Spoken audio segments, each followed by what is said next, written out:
Strega, and I'm here to give you your daily collective read for today. We are going to get started on today's daily collective read in the next few minutes, but if you would like to get on the list for a personal reading, the list, as always, is open. As always, is 3 cards for a donation of 29 or more, 4 cards for a donation of 23 or more for my subscribers. Links in my bio. Please keep in mind there are 2 things I do not read for across these apps. Those are pregnancy and medical. Happy to give insight on anything in private readings, and you can book private readings on my site. We are also doing 2 giveaways today. Our first giveaway will be a reading giveaway when we get to 50K likes. So make sure that you are tapping that screen. We will get to 50K in no time. The other giveaway we are doing today is we will be doing a reading giveaway for the highest gifter between now and the conclusion of the daily collective read. So I wish you a lot of luck if you're participating in that as well. Prior to beginning today's daily collective read, we will be doing a brief recap on what we've been seeing in the cards over the last few days. If you would like to catch that full reading, you can find it over on the place where we keep the videos. You can also find it over on the place where we keep the photos. You can also find it as a podcast over on my spot at Tarot Church and over on my Substack.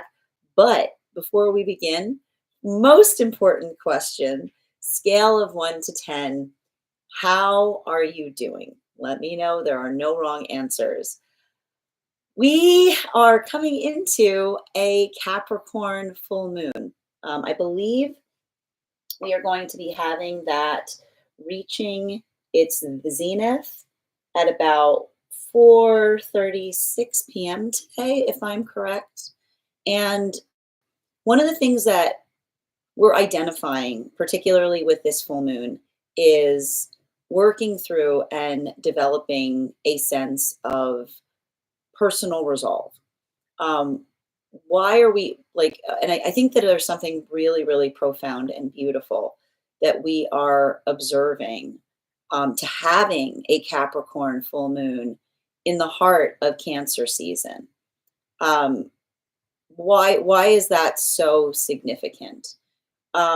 Because one of the things that we talk a lot about, and we like to go through the pathwork of understanding that the signs effectively help us through different energetic lessons.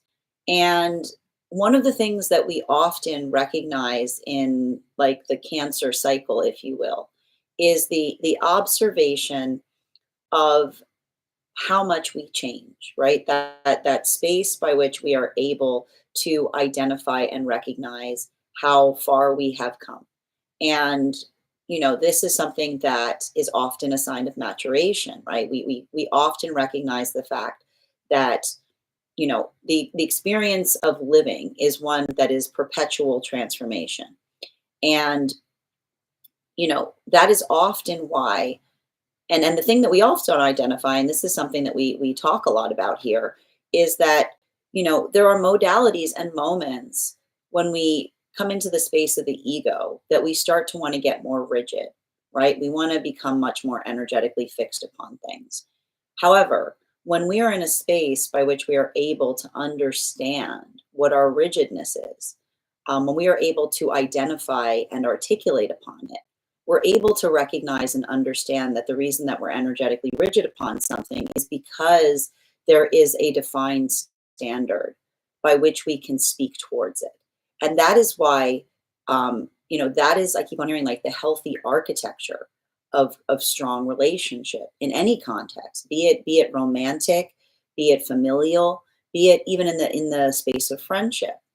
However, when we're holding on to something energetically rigidly, but we're not able to actually explain why, right? Like it's like the persistent bother that we often encounter as it relates to working into the space of understanding the self further.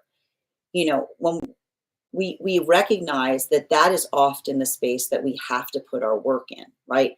That is that observable moment or those experiences that we identify and we say, like, that is something that we can work upon. Because often we talk about the fact that the ego right? The ego wants to protect the self. And it's not, the journey is not one of getting rid of the ego entirely. We need our egos, right? Never are we in more danger than we feel like we don't have one. It's like that you can't get rid of it, you can't shed it, right? But you can refine it. And that is often what we see in the journey of Cancerian lessons, right? The refinement of the ego, and we learn a lot about the a healthy ego in the way we can kind of observe the crab, right? Because the crab has that protective shell outside of it, right? No extra bells and whistles. Doesn't do anything like too crazy, you know? It's very much there to carry the shape of the vulnerable part within, right? And so that's what we often work towards when we're speaking like towards the architecture of a healthy spiritual existence, right? Or a healthy relationship existence. That observation of being able to identify and to recognize the self is often the greatest gift that we can build into partnership. And that's why we see that for a lot of the energy right now in separation, right? This Cancer full moon may be a full moon where there's a lot of intention as it relates to building resolve in relationality to what it is that one is working on within the self. And this is also why we see that with Venus and Gemini. And I don't think we're giving enough credit. I know everybody's going all like about the fact that like Uranus is in Gemini, but there's another factor there that you need to weigh. It's the factor of Venus being in Gemini, which is the observation of the self that then identifies and allows one to be able to do something better. And so that betterment, like that quality or that characteristic of trying to better the self, recognizing and understanding that the bettering of the self is not self indulgent. If it's showing you where the work is, that is the greatest gift that we bring to connections, because it is the observation that says upon arrival into relationship, I arrive complete, right? And even in the incompleteness, even in the space of saying there are things I need to work on, like that in itself is the identification or the knowledge of the self that is the greatest gift that we bring to partnership. And that's why we see that I was identifying two different modalities that's occurring right now in separation. There's either the energy that is in full separation right now, working on that path work, and they're doing it with dual intention. Venus in Gemini, the work on the self that one observes is also the gift that you bring upon arrival in partnership. Or these are the new relationships that are starting at this time with the heavy consideration and observation of the self, the conversation of where the work is that is allowing for a lot of that. I keep on hearing the holistic relationships that feel like that space of that mutual healing that happens when we're able to identify things that we're mutually working upon. Now, this brings us to a lot of the energy moving deeper into divine union. And one of the things I've been seeing, especially with this Capricorn full moon, is there's a lot of energy right now solidifying into partnership. Why are we seeing that there's energy right now? These are those magician partnerships that we spoke about. Why are we calling them magician partnerships? Because they were prioritizing the authenticity of self above all in partnership, understanding that when we're in our authenticity, it acts as a beacon for healthy counterpart. So what's happening for a lot of those energies right now? They're solidifying into relationship by releasing ire. Why are they releasing ire? Because for a lot of those relationships, if these were circumstances or situations where they were moving towards partnership, and a lot of those stumbles in the past, feeling or identifying something that was energetically missing, the ability to be in the relationship that allows for that clarity of sight, the energy that says, I love you just the way you are. I mean, obviously, there might be some things that you can work on, right? Like, again, that identification point of mutual work. A lot of the energy is understanding coming into relationship that everything is fixable so long as the work is mutual, but that it is absolutely impossible if it is imbalanced in terms of one person having to do it. And this is why we see that that's a lot of the energy. When I say that they're discovering and they're releasing ire, it's either the ire of the past self, something that they could not recognize within themselves that they're working on healing in present partnership, or the ire that they're experiencing looking back upon something with the context of the healthy relationship and identifying something that they were missing or could not see that was potentially outside the self. But do we see that energy running back to past situations? No, because that is the energy that the Capricorn moon almost like serving as that energetic anchor, right? The modality that says that often the relationship that we're able to see things clearly is the space for us to be, because it's that clarity of sight that acts as the modality of feeling very firmly anchored in the present. And that's why I keep on seeing that while that energy may be feeling frustrated by what they're observing, they're also not getting fixated upon it. They're keeping the relationship itself. They're staying centered in the relationship as they work through a lot of those experiences. Now, this brings us to a lot of the energy right now that is deep within divine union. What are we seeing for a lot of the energy deep within divine union? You will recall that these were those relationships that were coming together. These were the chariot partnerships that were coming together from about the time that Mercury and Venus woke up behind Neptune up until the time that Mars stationed direct earlier this year. For a lot of those relationships, the stabilization point, the reliability of counterpart was the prioritization point of connection. And so I see that for a lot of the energy in that space, I keep on identifying it's Wheel of Fortune. It's Wheel of Fortune into Fool.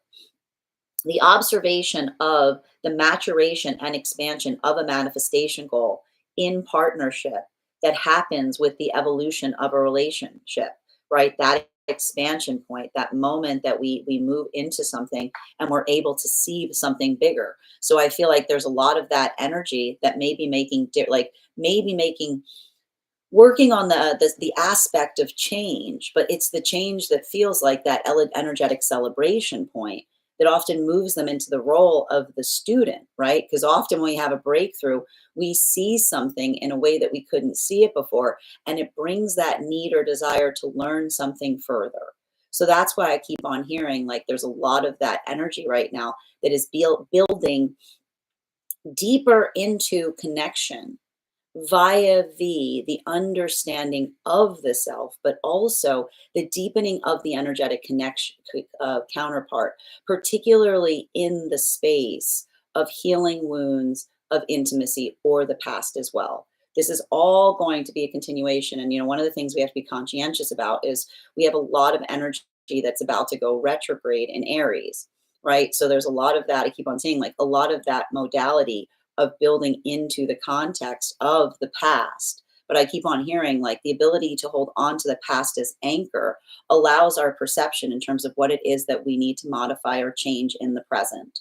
That is where we find all of the energy prior to beginning today's daily collective read. But let me know in the comments how this energy is impacting you personally.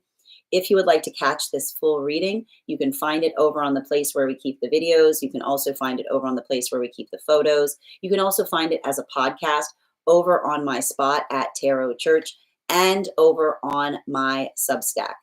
That said, we are going to get started on today's daily collective read in the next few minutes. If you would like to get on the list for today, the list, as always, is open. As always, it is 3 cards for a donation of $29 or more, 4 cards for a donation of $23 or more for my subscribers, being in my bio. Please keep in mind there are 2 things I do not read for across these apps. Those are pregnancy and medical. Happy to give insight on anything in private readings, and you can book private readings on my site. Going to take a moment to read over some of the comments that came through as it was reading. Also, friends, thank you. We are at 1.5K likes. When we get to 50K, I will be gifting a reading back to the collective. So make sure you're tapping that screen. We'll get to 50K in no time.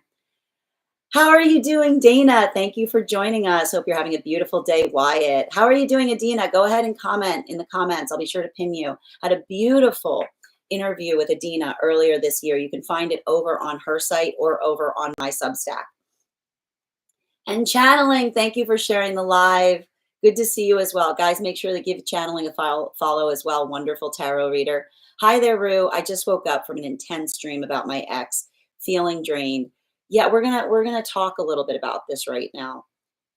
Neptune is in retrograde in Aries. There could be like I feel like it is going to potentially affect the dream space, especially as it relates to dreams about the past. I will also point out we do dream interpretations here. If you would like to get on the list for a dream interpretation, you can do so. We do life path here, highest priority messages from spirit, past life, angelic guidance, pet readings, animal spirit guide readings, mediumship, love readings, dream interpretation, and guided messages. Channeling, yeah, Saturn is retrograde. I know Saturn's retrograde on July 13th in Aries until it goes back into Pisces on September 1st. That's not the only thing.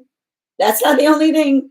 You have to understand. I know it's a lot. It's a lot of there's a lot of planets. There's a lot of planets that are going to go that are going to be going retrograde in in Aries, and it's going to be fine. But I feel like the important thing to recognize there is not allowing like working through the space of volatility. Chiron stationing going retrograde in it on the 30th. So everybody's going retrograde in Aries. Grand Rising, Haley. So good to see you today. Ente, your subscription's ending soon if you'd like to renew. Hello, Lou. How are you doing today? Grand Rising, Kay. Guys, please welcome our mod, Kay Megan, in today. And make sure that you give Kay a follow. Deeply appreciate all of your help, Kay. Hope you're having a beautiful one. Manifest, good to see you too. I definitely need more info on identifying the type of relationship. I'm happy to do so, dear. Anything that you can, if you have any questions about anything, let me know. Also, if you want to get on the list, if you want to read into a specific relationship, the list is always open. Always the first person on the list will always have an additional card in their reading, if that's something that you would like to do as well. Oh, thank you for the compliment, Kay. Persephone, so excited to make it, even though it's 1:26 a.m. Holy moly. Welcome, dear. I hope you're doing well. Thank you for joining us so late in the evening or early in the morning. Bluma, I had a friend break up, but it seems like the 3D in person connect is opening doors to a deeper telepathic communication. That sounds very intriguing, Bluma. Again, and if you want to read on that, we can always do so.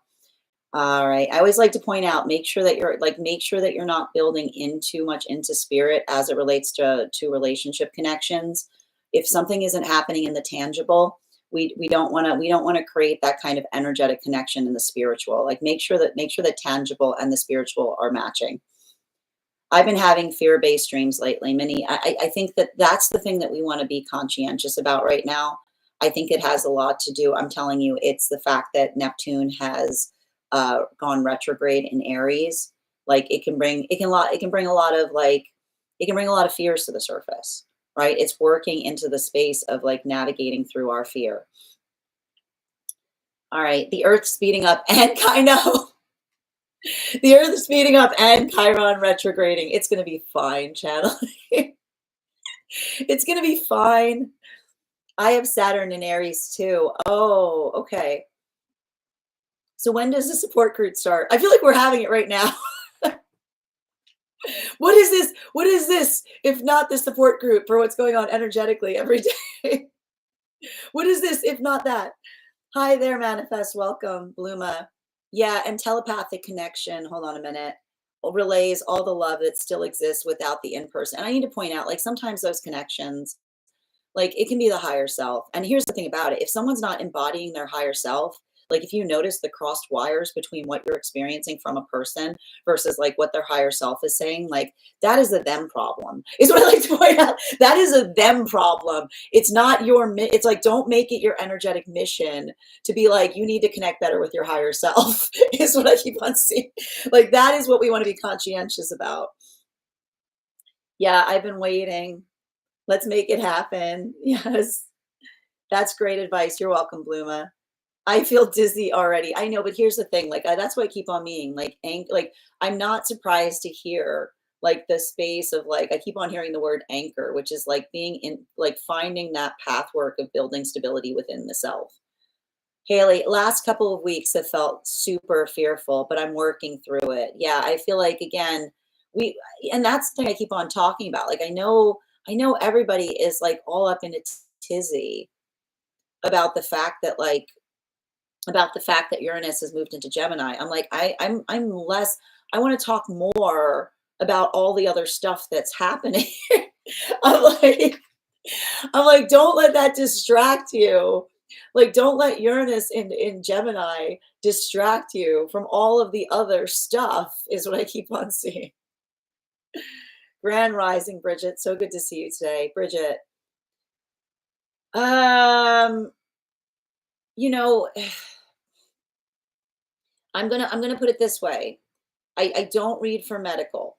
If there's something that comes up in the dream space that feels medically oriented, I can talk towards what is the energy around the dream, why it's coming up, but nothing in the context of anything I say that should be ever taken in any way, shape, or form as medical advice is what I can say. And yeah, that's a good point. I know we can make it inside tea, especially if you feel like it has something to do with your like personal medical issues, if that makes sense. I hope that helps. Opportunities to grow always. Exactly, right? It's like it's a lot of anchor to grow kind of energy. I think that's a way to put it best, Haley. Honestly, I'm just grateful I'm not alone in this energy. You're not alone. I know. And here's the thing. I feel like something about this energy can make one feel very isolated. You're like, don't, and I feel like even in the space of like understanding that you're not, I hope these messages help. Like I'm going to tell you right now, there's an isolating quality to this energy.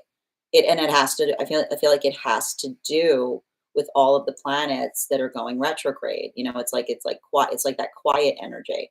You know, I think it's related to yesterday's reading. Good to know, Bridget. And then just a reminder, if anybody wants to get on the list for today, it's a great time to get on the list. You'll be the first person read for. The first person on the list will always have an additional card in their reading. It is 3 cards for a donation of 29 or more, 4 cards for a donation of 23 or more for my subscribers. Binks in my Lio. Please keep in mind, there are 2 things I do not read for across these apps: pregnancy and medical. Happy to give insight on anything in private readings, and you can book private readings on my site. Could I please go? You want to go second on the list? Why don't you want to go first? Why don't you I'm like, why do you want to? Why don't you want to go first? Like, why are you putting yourself second? I'll put you first. I'll put you first, Kay. Why do you want to go second? Rue, your subscription is ending soon if you want to renew. I want to leave it for someone. Oh, that's kind of you. All right, we got Bridget. Listen, Bridget just got on the list, but I'm going to give Bridget's going to be second, and they'll have the additional card. Thank you for getting on the list. And Kay, you're going to be first. Okay, but I deeply appreciate that.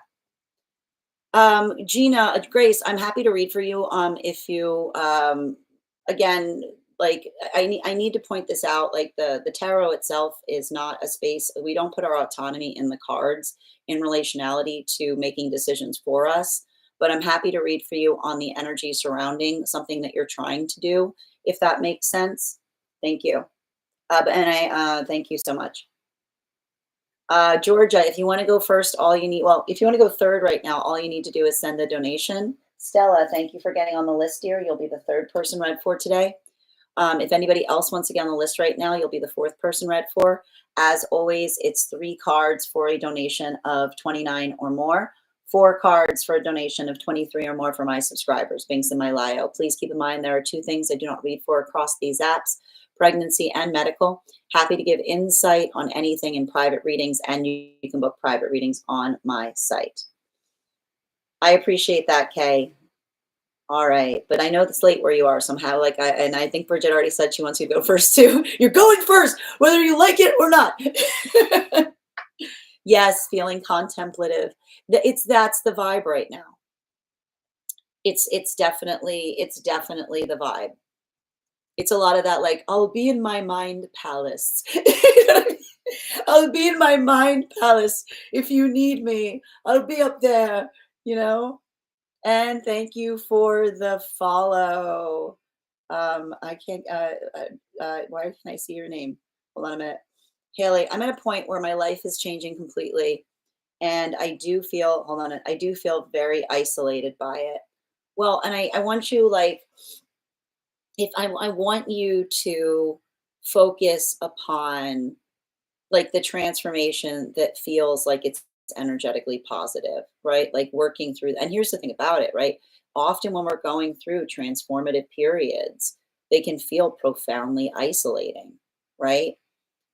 So I want you to make sure that you're holding yourself gently as you're navigating those changes and communicating about that as well. Erica, thank you for the follow. Yep, I got you, Bridget. All right. As I mentioned, friends, does the collective start now or did you already do it? Stella, we haven't started. I just got on. We're about to get started on it. I was just about to give a couple of updates. Yep, you are first, but Bridget gets the extra card. Exactly. Everybody wins. Excellent. And thank you. Uh, Grace, all you do is you send the donation via my tree that has been sent in my bio and you get added to the list, dear. You're welcome. A couple of updates before we begin. First and foremost, I want to thank everyone. I want to thank everybody who was a part of our recent class on the Temperance card. Our next tarot class is going to be held on Wednesday, July 16th at 6 p.m. PST, 9 p.m. Eastern. We are going to be continuing our studies into the tarot with a focus on the Devil card. We are going to be studying the history of that card, the symbology of that card. I'm going to be working you guys through spread applications, so how you can read that card in any direction it may appear in your own readings. I'm also going to be providing you guys a unique spread to help work through the messages of that card in your own readings. And all you need to do if you'd like to become part of that tarot class program is head over to my Substack and become a paid subscriber. Your paid subscription to my Substack is your ticket of entry into our live classes each and every month. You will also, as a paid subscriber, have access, as a paid monthly subscriber, have access to over 9 hours worth of material in the Tarot Church Library class archive. Now, it's not necessary to be able to catch up. I'll be doing my best to give you a recap on everything that we have studied prior to that next class beginning. But if you wanted to catch up, now's a great time to join. You got a little bit of time before that next class. If you want to put a few classes under your belt, you'll also have access to a one-on-one chat with me and the other students to ask any questions that you may have in relation to anything we have learned or studied thus far. And if you become a founding member to my Substack, not only will you receive a discount on the full year's worth of classes, you will also have full access to the entirety of the Tarot Church Library class archive. That is access to over 15 hours worth of material in an ever expanding library. You will also have access to, if you choose to receive it, a one-on-one complimentary mentorship class with me, where I will meet with you personally to assess where you are on your own personal spiritual journey and give you the best insights in terms of how to utilize those classes to the best advantage, moving you towards your personal tarot goals moving forward. One of the things I tried to do with these classes was make them accessible to the absolute novice tarot reader, as well as the seasoned reader. There's definitely something there for everyone. Don't let your lack of experience or your robust experience prevent you from joining us in these classes. And even if you don't become a paid subscriber to my Substack, I would encourage you to follow me there to stay up to date on any new offerings or services. I post my weekly newsletter there, which will let you know about my in-person events as well as my online live schedule. You'll also have access to my Mystic Meditation articles. I just released one on how to work with this intense Capricorn full moon to move you towards your manifestation goals going forward. And that's all over on my Substack. I also want to let you guys know that on top of my standard life path readings, I also offer mentorship classes. These can be purchased. These are for any of my students that are seeking a more personalized educational experience with me. I take a very limited number of students for this reason, as those classes are focused on each individual's personal spiritual goals and journey work. Those classes can be purchased on an individual level or as a monthly class series, weekly or bi-weekly as your schedule permits, Also, for my students that are seeking more consistent weekly tarot support, I'm very happy to offer weekly tarot insight packages. That is a package of 4 30-minute readings, again, weekly or bi-weekly as your schedule permits, so that you can stay more consistent on your personal journey. I'm also very happy to now offer dream interpretation readings. You can purchase these per dream or as a series. If you purchase this series, I would encourage you to start to keep a dream journal, as we will meet weekly or bi-weekly with that journal to utilize the journal to understand the key themes and messages coming towards you in the dream space. I also want to let you guys know of a couple events that are coming up soon. First and foremost, I'm very, very happy and honored to be teaching a class this season in the Feral Self-Care Collective. That is a collective that is run by Mandy, who wrote the book Healing for Hot Messes. I am going to be teaching a class on poetry and mysticism called Magic Animals. We're going to be studying the work of some mystic poets, and we're going to be writing some of our own poetry. There is an amazing assortment of teachers that are in that class program. There's going to be work in terms of learning an introduction to divination. There's also going to be a study on the archetype of the magician. There's going to be a class on channeling into the Akashic records, and it is all about 3 months worth of classes that you get at one incredibly good price. Now, the orientation for that program has already begun, but I will say that the classes themselves have not started yet. And if you wanted to still enroll, it appears that you still can. So you haven't missed any of the classes if you would like to become a part of that that class program. My class is going to be held on July 23rd. I believe the first class is next week.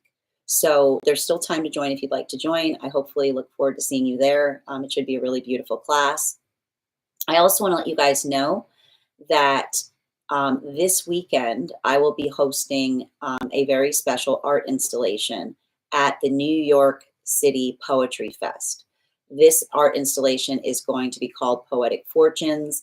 It is going to be an interactive experience, and it's one that I would like you to participate in. If you would like to contribute a poetic fortune into our interactive crystal ball, any fortunes that you submit will be available to the participants and the audience at the festival on the day in question. All you need to do if you would like to become a part of this project is head over to my Substack, graystrega.substack.com. You will find in the collaboration section a link that will allow you to add your poetic fortunes. You can add as many fortunes as you like in whatever poetic form you would like to add them. My only rule is the same rule that we apply here, which is you have to be kind. Okay, I don't care if you're funny. It's all right if you're funny, but they have to be kind. They have to be in the spirit of kindness. So I will be checking them. I will be watching. So I want to thank everybody who is, and keep it clean. I want to thank everybody who's already participated in work. I am absolutely delighted to see how many beautiful, just absolutely, I've been reading over them, absolutely beautiful pieces that have been contributed. So thank you to everybody who is a part of this project. You're going to make it for a very, very special event. That said, friends, if you'd like to get on the list for a personal reading today, the list is open. Further, if you get on the list right now, you will be the 4th person read for.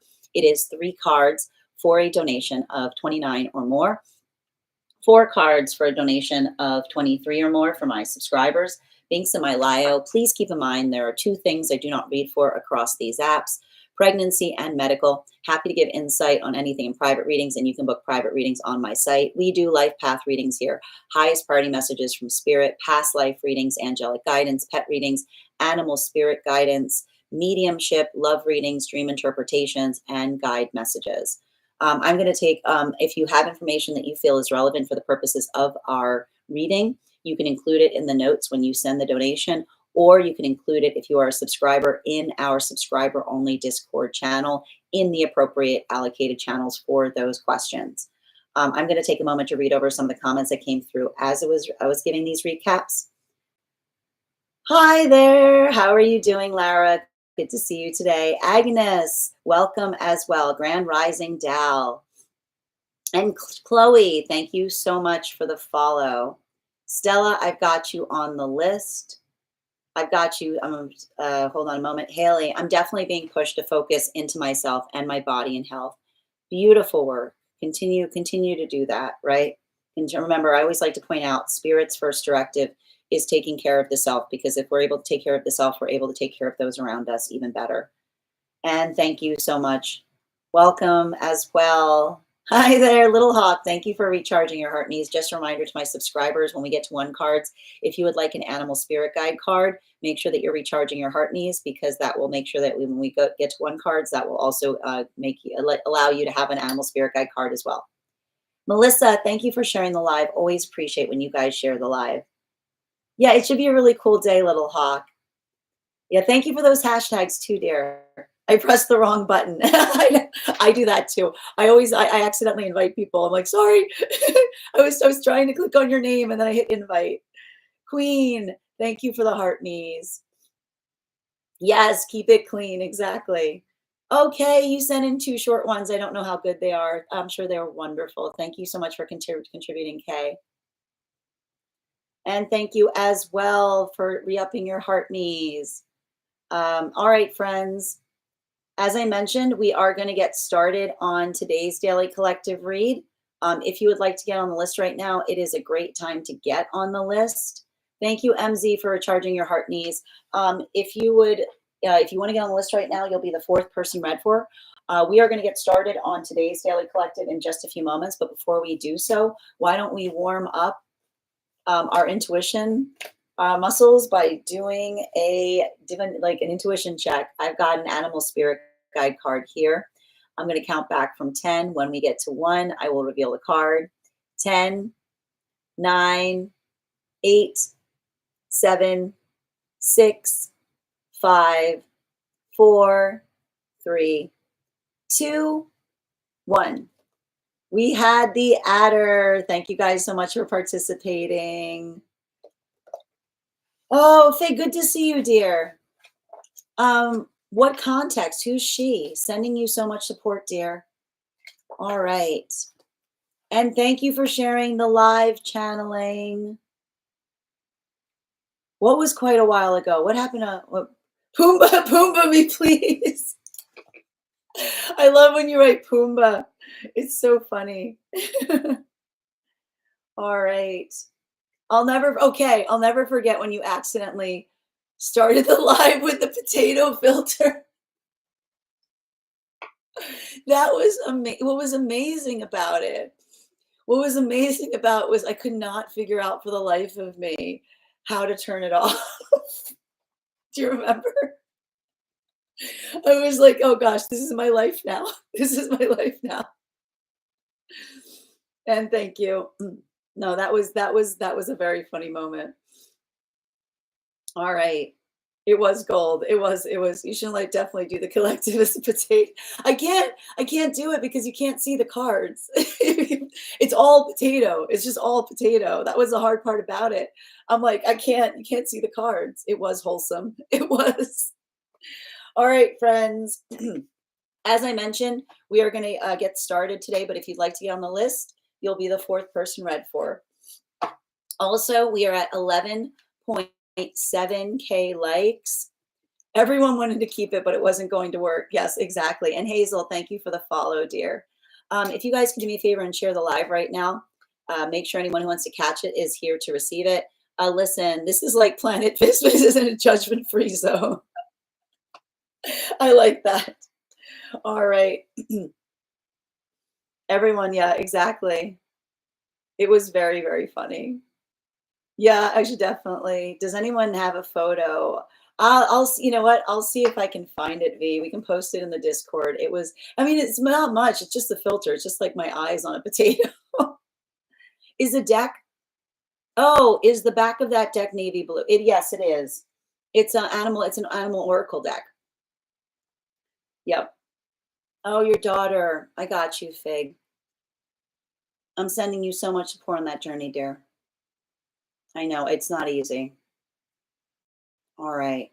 Okay, friends, as I mentioned, as I mentioned, we are going to get started on today's daily collective read. Just a reminder, between now and the conclusion of the daily collective, we will be doing a giveaway, and I'll be gifting a free reading to the highest gifter between now and then. So I wish you a lot of luck if you're participating in that reading. I mean, in that giveaway. Also, we'll be doing a giveaway when we get to 50K. I'll be doing a reading giveaway as well. So I wish you make sure that you're tapping that screen. Also, when you tap the screen, it encourages this live to be pushed out to those who have not received it before. So thank you so much for helping to share these messages. That said, no better time than the present. Why don't we get started? Welcome, everyone. Happy Thursday. I'm the Grace Strega, and I'm here to give you your daily collective read for today, Thursday, July 10th, 2025. What do we have coming through in the cards for today? May I please have the first two cards in our 5-card spread? First two cards we are starting our day off with today are our Temperance card in combination with our Knight of Wands in its upright. Let's talk a little bit about this energy right now, shall we? So as we've discussed at about, I believe, 4:27 this afternoon, we will be reaching the zenith of this Capricorn full moon in Cancer season. And I feel like a lot of the work that we see that is occurring around this full moon has to do in the space of building energetic resolve. And what do we mean when we're building resolve? So, one of the things that we've talked about is the space of working towards the refinement of the self, right? The identification point of what we are working to do better. And what's beautiful about that is there's an observation on the pathwork of understanding of the self. And it has to do with the observation of working through and healing from I keep on hearing like the energetic illusion of perfection, if you will, right? Because that energy, like that work, like the identification point, like we become perfected when we're recognizing and identifying what it is that we're working on, right? It's a lot of that reach kind of energy. But what we effectively see for a lot of the energy doing that work is it's not necessarily easy. There's potentially a lot of that work that we're identifying and recognizing as it relates to, I feel like this is like the full moon that allows one to be able to identify and recognize what one is trying to do better. And I keep on hearing, like, when we're trying to do better, we're energetically blessed because it's the context by which we are understanding, like, what it takes to be able to do so. I also keep on seeing, and it's having a very different impact depending on where one finds oneself on the frequency cycles. As I mentioned, I'm not surprised to see this here.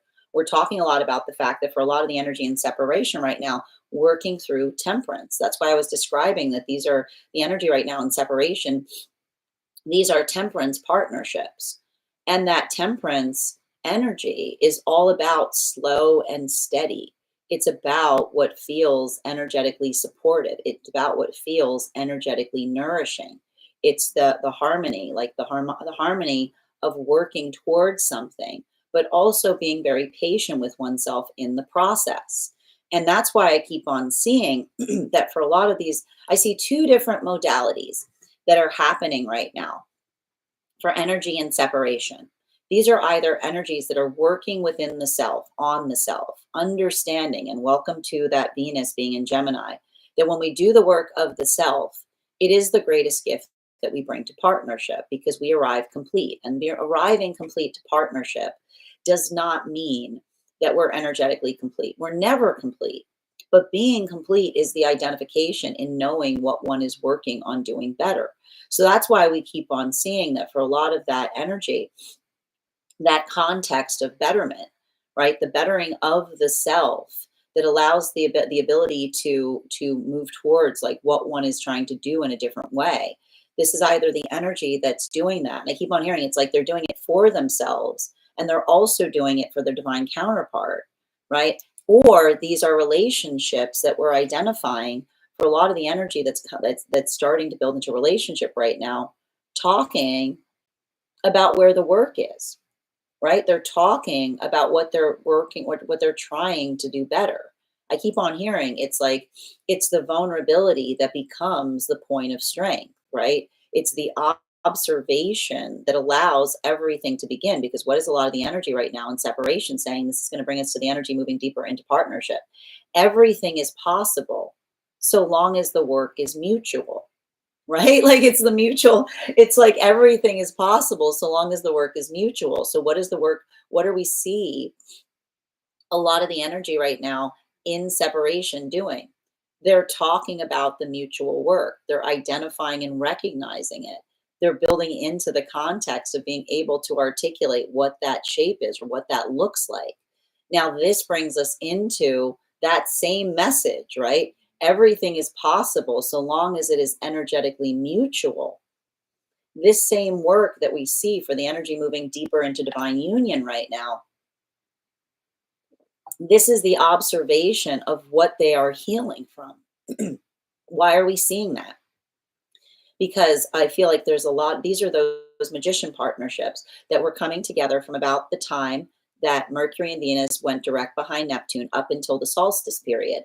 The prioritization of the authenticity of self that allows for the arrival into the context of a healthy relationship. These relationships are demarcated by being potential free zones. And what do we mean by potential free zones? They're not building into the relationship dynamic hoping to change the other person. They're not looking at someone and being like, you've got great potential, because that is a negative. When we have healthy relationship, we build towards the reality of partnership, not the fantasy of what we aspire for it to become, especially when it comes, I keep on hearing that the fantasy, the manifestation should be the dream, not the person, right? Like that, not the person. Because like when we look at each other and we say, you are a dream come true, we don't say you could become a dream come true. If you do, like, I prepared a list. I have prepared a list of things that you can do that will allow you to become a dream come true, right? Like that is literally the context I see some energy right now healing from, which is like the only if in unhealthy partnership. The only if, right? The only if saying this is like you would be perfect if you like blah blah blah, you know what I mean? The laundry list, like they're healing from the laundry list. And that's why, because again, I told you, these are energies that are absolving themselves of the past, right? So there's a lot of that work that we're effectively seeing that's building into the context of the healing that happens. It says, I love you just the way you are, which is to say there isn't a little bit of like, again, we're always working through the subtle act of refinement. But this is the energy that's like finding that and either identifying something that they could not see within themselves, a releasing of the ire of the past with the anchor of the present that fortifies them as they continue forward on their energetic journey. This brings us to a lot of the energy right now, deep within divine union. Center card for today's spread. We have here our Two of Wands in its upright. So what are we effectively seeing with the Two of Wands energy? I'm just identifying that this is a heavy wand reading right now, especially for energy deep within divine union. I keep on hearing communication, communication, communication, communication. It's like, there's so much communication that's energetically happening because I keep on hearing the harmony of healthy communication is the space by which everything can energetically begin. And so that's why I keep on seeing that for a lot of the energy facilitating upon that work, recognizing and identifying that space. Everything I keep on seeing here, this is, I like to point out for like masculine and feminine deep within divine union, bearing in mind this is not based on gender, but what one feels most aligned to. This is the deepening of the energetic intimacy space. We got, like I told you, we got Pluto in retrograde here, right? Like we got a bunch of retrograde energy, right? And so that's like I keep on hearing, like when we are grounded in the self, we can dive deeper into the well of understanding of the self. So I just keep on seeing that for a lot of the energy facilitating and doing that work, that communication is like, I feel like it's, again, and you'll remember we talked about that last Cancer new moon we had, right? And I want you to understand the two lessons that we were talking through with the last two moon cycles, okay? Because for the last moon cycle, you'll recall that we talked about the fact that that new moon in Cancer was like plumbing the depths of understanding, right? The hidden wisdom within. When we're able to find the grounded aspect of being able to plumb the hidden depths of the space of within, right? This is what we talk about with shadow work, being able to confront the things within ourselves that are heavy or difficult. What do we bring back? What do we bring forth from there?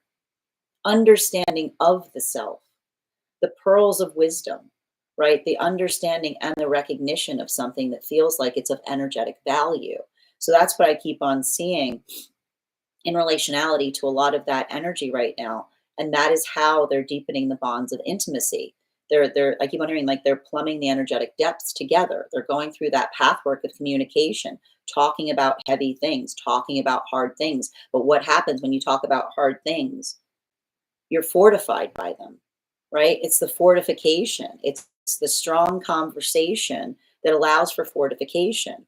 So it's like the I keep on hearing the strong line of communication that allows for fortification. It's like the ability to articulate and identify that. Fourth and fifth cards in our 5-card spread for today is the Chariot card in combination with our Death card in its upright. Wow, that's some intensity. So remember what I said as it relates to that ability of building energetic resolve, right? The space by which you are able to articulate and define what it is that you're working to change, right? This is the combination force of the Capricorn full moon, right? We define what it is that we're trying to do better, and we transform in the context of it. So there's a lot, I keep on seeing like there's a lot of that space, and that's happening across all of the frequencies, right? That's why I told you it's a very resolving moon. It's the energy that like builds upon that space of resolve. Continuing to get clarification between our Temperance card in combination with our Knight of Wands in its upright. We've got here our Four of Pentacles in its upright. So one of the things that we're effectively seeing right now, and especially, I keep on saying, especially for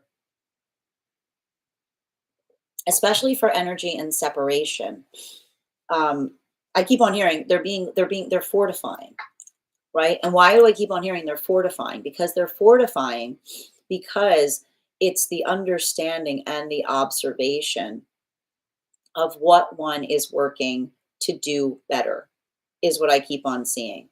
It's a lot of that context by which we're identifying and articulating upon what it is that we're working on doing in a better way.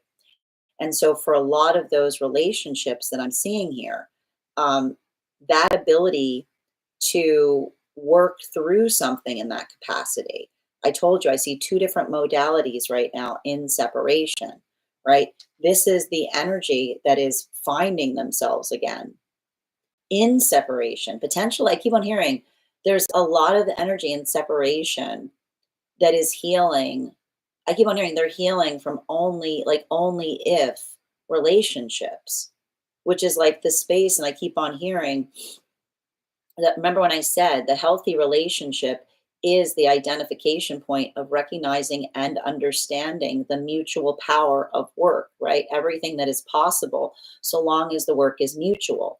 And that's why often we can damage relationships when we articulate something that says only if, because in the context of someone saying only if, it's like it's the conditionality point of a relationship that makes one start to feel energetically unstable within it. And that's why we see that for a lot of those relationships, like I can even either see like two different modalities that are occurring here, which is the context by which someone is in separation, like working through, like that's the Capricorn full moon that says healthy relationship is not built upon conditions. It is the condition, it is the mutual work, it is the articulation of anything being possible so long as the work is mutual. Or These are situations and scenarios that conversations are occurring in relationality to circumstances and situations with the identification of mismatched manifestation goals, right? The possibility of being able to talk into new relationship. And this is why I see these relationships that are being very clear, right? Very clear as to what they're looking for in partnership, because it's the energy that doesn't say, I'm here with a question mark. I'm here with the point of saying, I don't know what I'm looking for. This is the energy I keep on hearing. Arriving complete is arriving with a clear manifestation goal, a clear direction, right? And this is why I keep on hearing, what are these energies doing right now? They're talking about the direction that they aspire for a relationship to move towards, while, and not building, and listen, not building into potential, right? Not building into the potential, the personal potential, but the arrival point of the potential of the relationship. Because that's what I keep on hearing. We build into relationship potential, not people potential. That is when a lot of relationships go the wrong direction. The potential that we put into things should be upon manifestation goals, not upon the personhood, is all I keep on hearing. Continuing to get clarification. And that even in that conversation, I feel like that is the energy that feels immediately energetically restored. Continuing to get clarification between our Knight of Wands in combination with our Two of Wands and its upright. Can I get one card to clarify? There's that 10, there's that 10 of Pentacles of Swords in its reversal. And what are we seeing with the 10 of Swords in its reversal? For like, this is, I told you, for a lot of the energy right now, those magician partnerships moving deeper into connection, this is that solidification point. This is that stabilization moment, right? Because I told you, for a lot, like, you have to understand the context by which, and I'll just tell you right now, there are relationships that often crumble as they're moving deeper into union over this, right? The space of being in the healthy relationship that gives clarity. And often there's a misunderstanding as it relates to relationship, understanding the clarity you see that often requires one to run back to a circumstance or situation. What's beautiful about the energy right now, I told you, it has good direction sense, which is the understanding that says the healthy relationship is one that helps you with clarity. And if you're in a healthy relationship and you're seeing stuff in that space that you couldn't see before, that's because the relationship is good for you. And so that's why I keep on seeing like the nourishment point, like the anchor of the relationship that clarifies the perception of the past is the energy that feels a lot of ire, right? Like feels a lot of like ire or frustration as it relates to something that they couldn't see in the moment they were experiencing it, because that's what, like, that is how wisdom, like, that is how wisdom comes, is what you want to hear. It's like the pathwork, it's the pathwork of wisdom that allows the context of clear observation of circumstances. And that's why I hear the energy like holding each other's hands as they realize and recognize things from the past. They're being rocked, like their foundations are being rocked by the revelation and understanding of things that they could not see when they were experiencing them, but also the clarity of perception as it relates to the relationship that allows one to see something and recognize it in order to facilitate a deeper level of healing from it. This brings us to clarification between our Two of Wands in combination with our Chariot energy. And I got to tell you, there are some, I'm hoping to start to do classes on this too, the combination force of dual card work. And there's some dual cards that I absolutely adore. And one of my favorite combination points that we see with cards is Two of Wands in combination with the Chariot is exquisite, is the best way I can describe it. It's exquisite because it talks about the amplification of perspective that helps one with one's own point of view. And that's why I keep on hearing that for a lot of the energy deep within divine union, like deep within divine union, that observation of force, like that power of energetic intention, the ability to articulate and amplify upon something, that ability to be able to refine upon an idea, right? The ability to be able to set an energetic intention upon something and also to be able to communicate. I keep on hearing like the fundamental act of being able to communicate through something in such a way. I keep on seeing that for a lot of the energy deep within divine union, this is shaping ideas.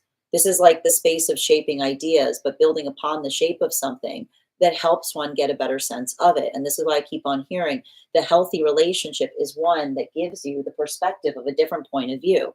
This is why it's important for us to build into the work of healing the egoic self, right? Because the gift you have in having a healthy ego is a different point of view. Because if your ego is too big and someone tries to give you a different point of view, what happens? You get earmuff energy. You go, la la la la la la la. I don't want to hear it. I don't want to hear it. I don't want to hear it, right? It's a lot of this. It's a lot of this.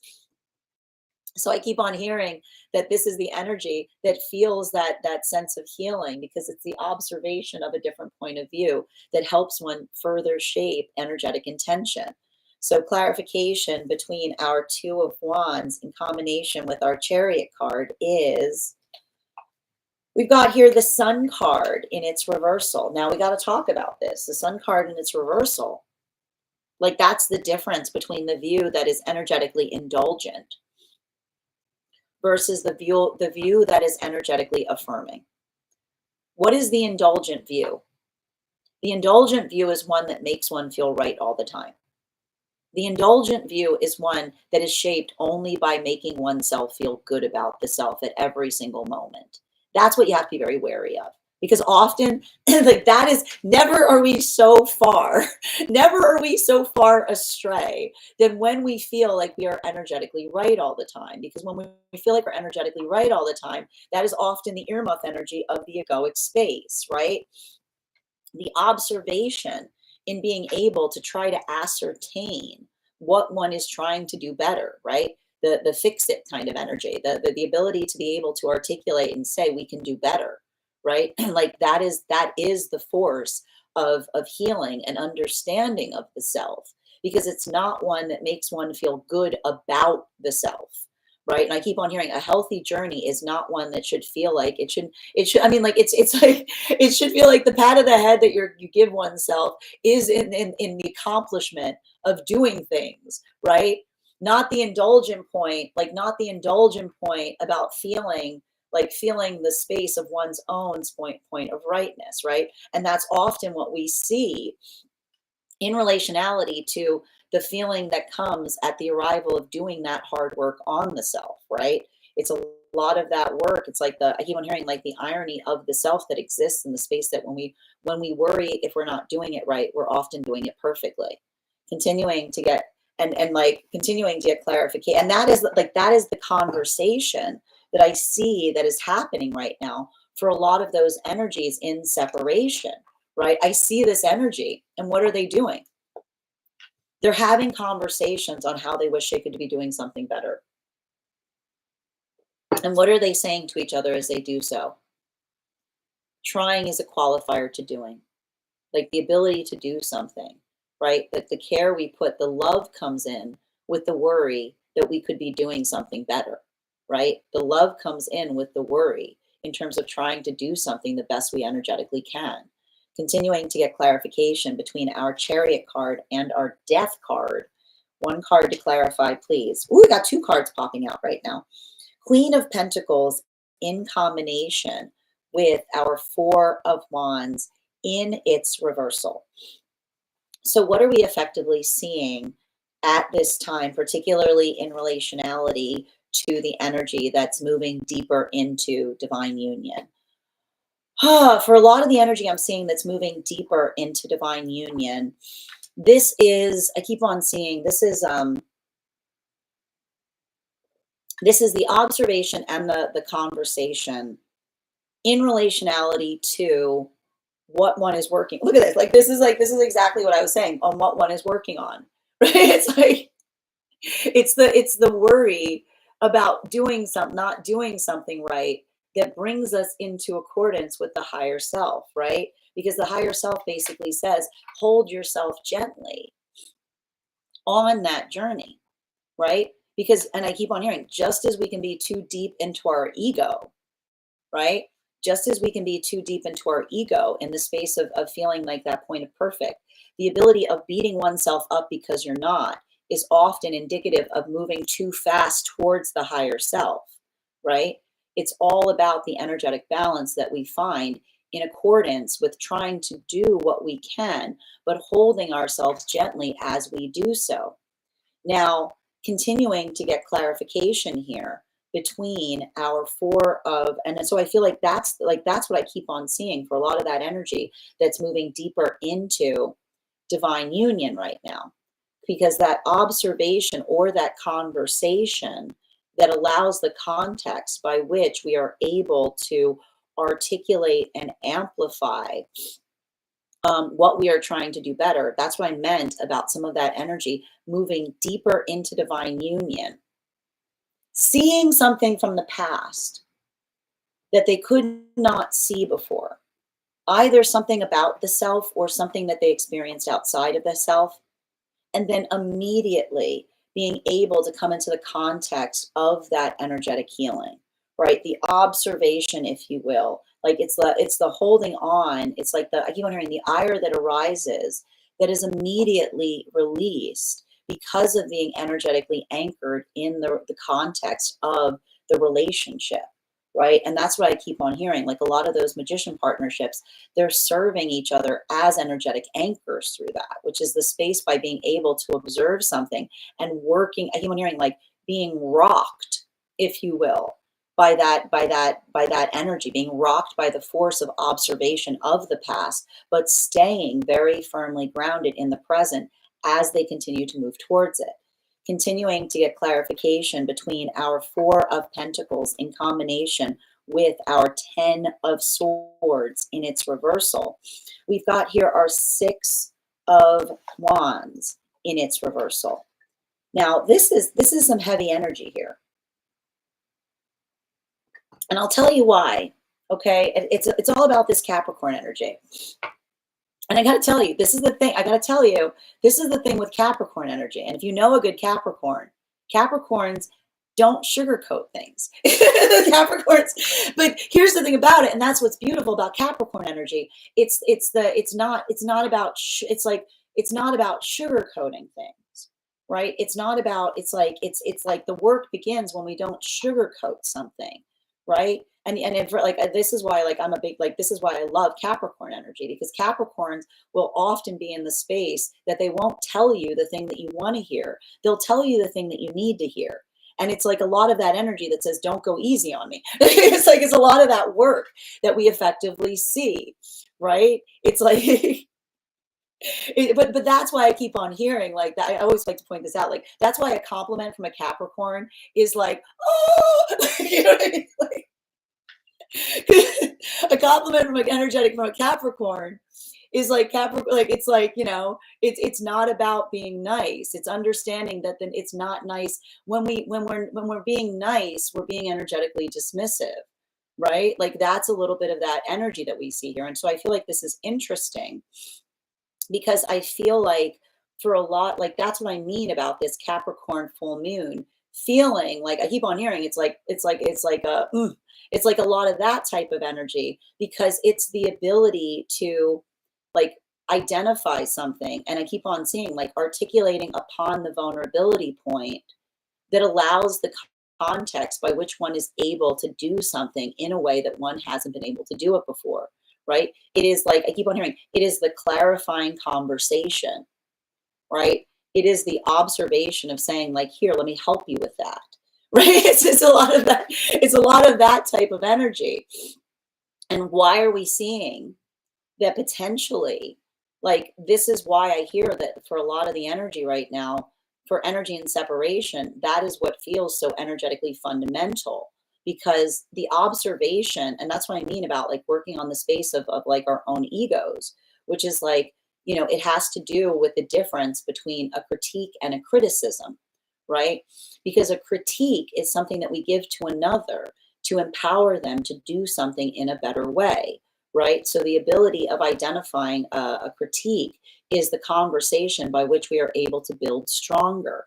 A criticism, right? A criticism is often in the space of saying, I don't like that.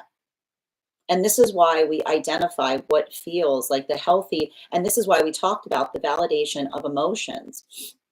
It's not the space, like and I keep on here, this is something that keeps on coming up every time I try to read into the energy and separation. So I'm just going to go over it one more time. Our emotions are valid if and only if we can explain why we have them, right? Our emotions are valid if and only if we're able to explain why we have them. And the reason that we talk about this is because when we are feeling defensive, right? Like often the emotions rise up because we talk about the fact that the energy of the ego is something that feels like it always wants to protect us. And this is why we do the work of healing our egos. Because sometimes when someone's trying to give us a gift and we're being all up in our feels, what do? We push the energetic gift. We push the energetic gift away. We're like, boom, go away. Be like, I'm trying to help you. I'm trying to help you here, right? It's like it's a lot of that space that's the context by which you're trying to give, like articulate something to someone. But when we're too much in our emotionality, it's like that earmuff energy that creates that, like it's like the egoic distortion point where it doesn't allow us to be able to move into the space of being able to energetically heal. So that's why we see that for a lot of the energy right now in separation, this could be talking about relationships where it felt like they could not facilitate or have healthy conversation. Because when someone, and we all have this tendency, when we're too defensive, there's no conversation to be had. Like when we're too defensive, there's no conversation to be had because it doesn't allow like someone comes towards you trying to fix something and all you hear is the defensiveness that says, I didn't do anything wrong. And someone's trying to say to you, I'm not trying to say you did something wrong. I'm trying to fix something. And another person goes, no, it's your fault. And being like, I'm not trying to say whose fault it is. I'm trying to fix something. And someone is so trapped in the cage of their egoic space that they can't see someone that is trying to facilitate healing around a circumstance or situation. So that's why I feel like what's happening right now for a lot of those relationships, the communication of the frustration of situations that create an impossibility point, because it's not this fact that you can't identify the fact that something can be healed, but the lack of ability to be able to heal it with someone who is not understanding that the mutual work must be shared in order to be able to facilitate healing on something in some fashion. And so that's why I feel like this is bringing us to a lot of the energy right now, moving deep into divine union, clarification between our 10 of swords in combination with our sun card in its reversal. We have here our 6 of pentacles in its upright. So what are we seeing with a lot of that 6 of pentacle energy? We're observing with a lot of the 6, like this is a very fundamental pillar that we're seeing that's occurring right now in the middle of the spread. You can go over, if you're listening to the podcast, you can head over to our Substack and you'll be able to see the full spread. But this is why I keep on hearing what is happening right now for a lot of those magician partnerships, building into the authenticity of the self that allows the context of anything becoming energetically possible.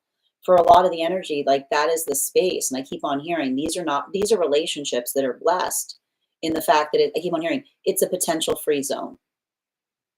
It's a potential free zone. The potential is on the relationship, not on the personhood.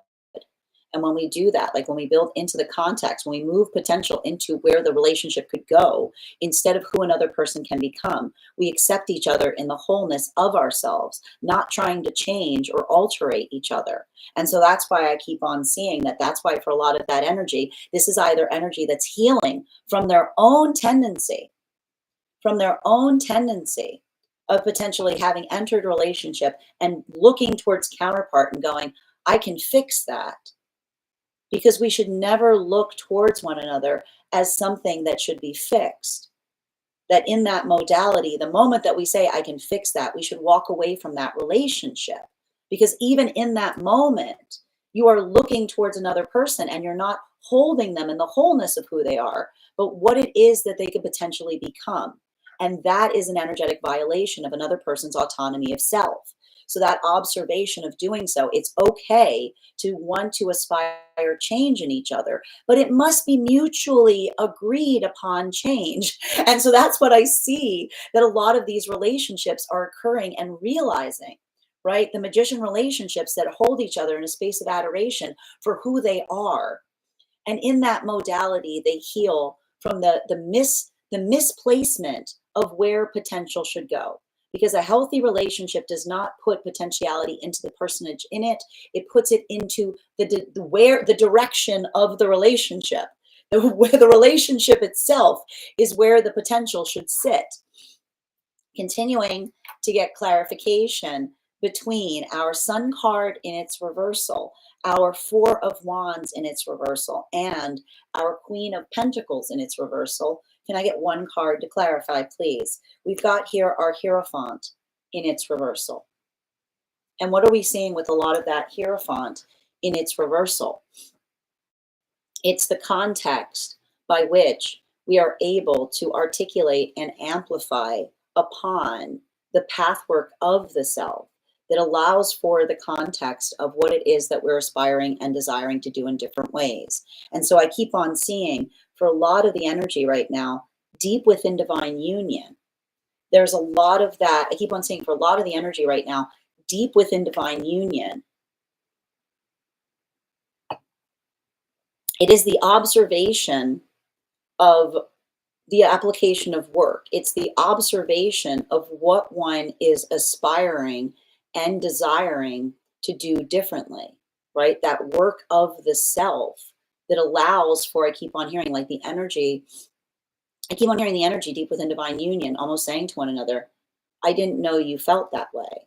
You never told me, but not, I keep on hearing not in a way, like not in a way that feels like it's awful, in a way that feels like, I keep on hearing like, in a way that feels like it is the deepening of the energetic connection. I keep on hearing the fortified conversation that yields, I keep on hearing like precious, like aspects of self, like the deepening of the connection. And this is why we talk about the healthy egoic journey, is one, that it's not the fact that we don't have an ego, but when we're in the space of having a healthy ego, like that is why coming to know one another feels like such, it feels like the most wonderful thing possible.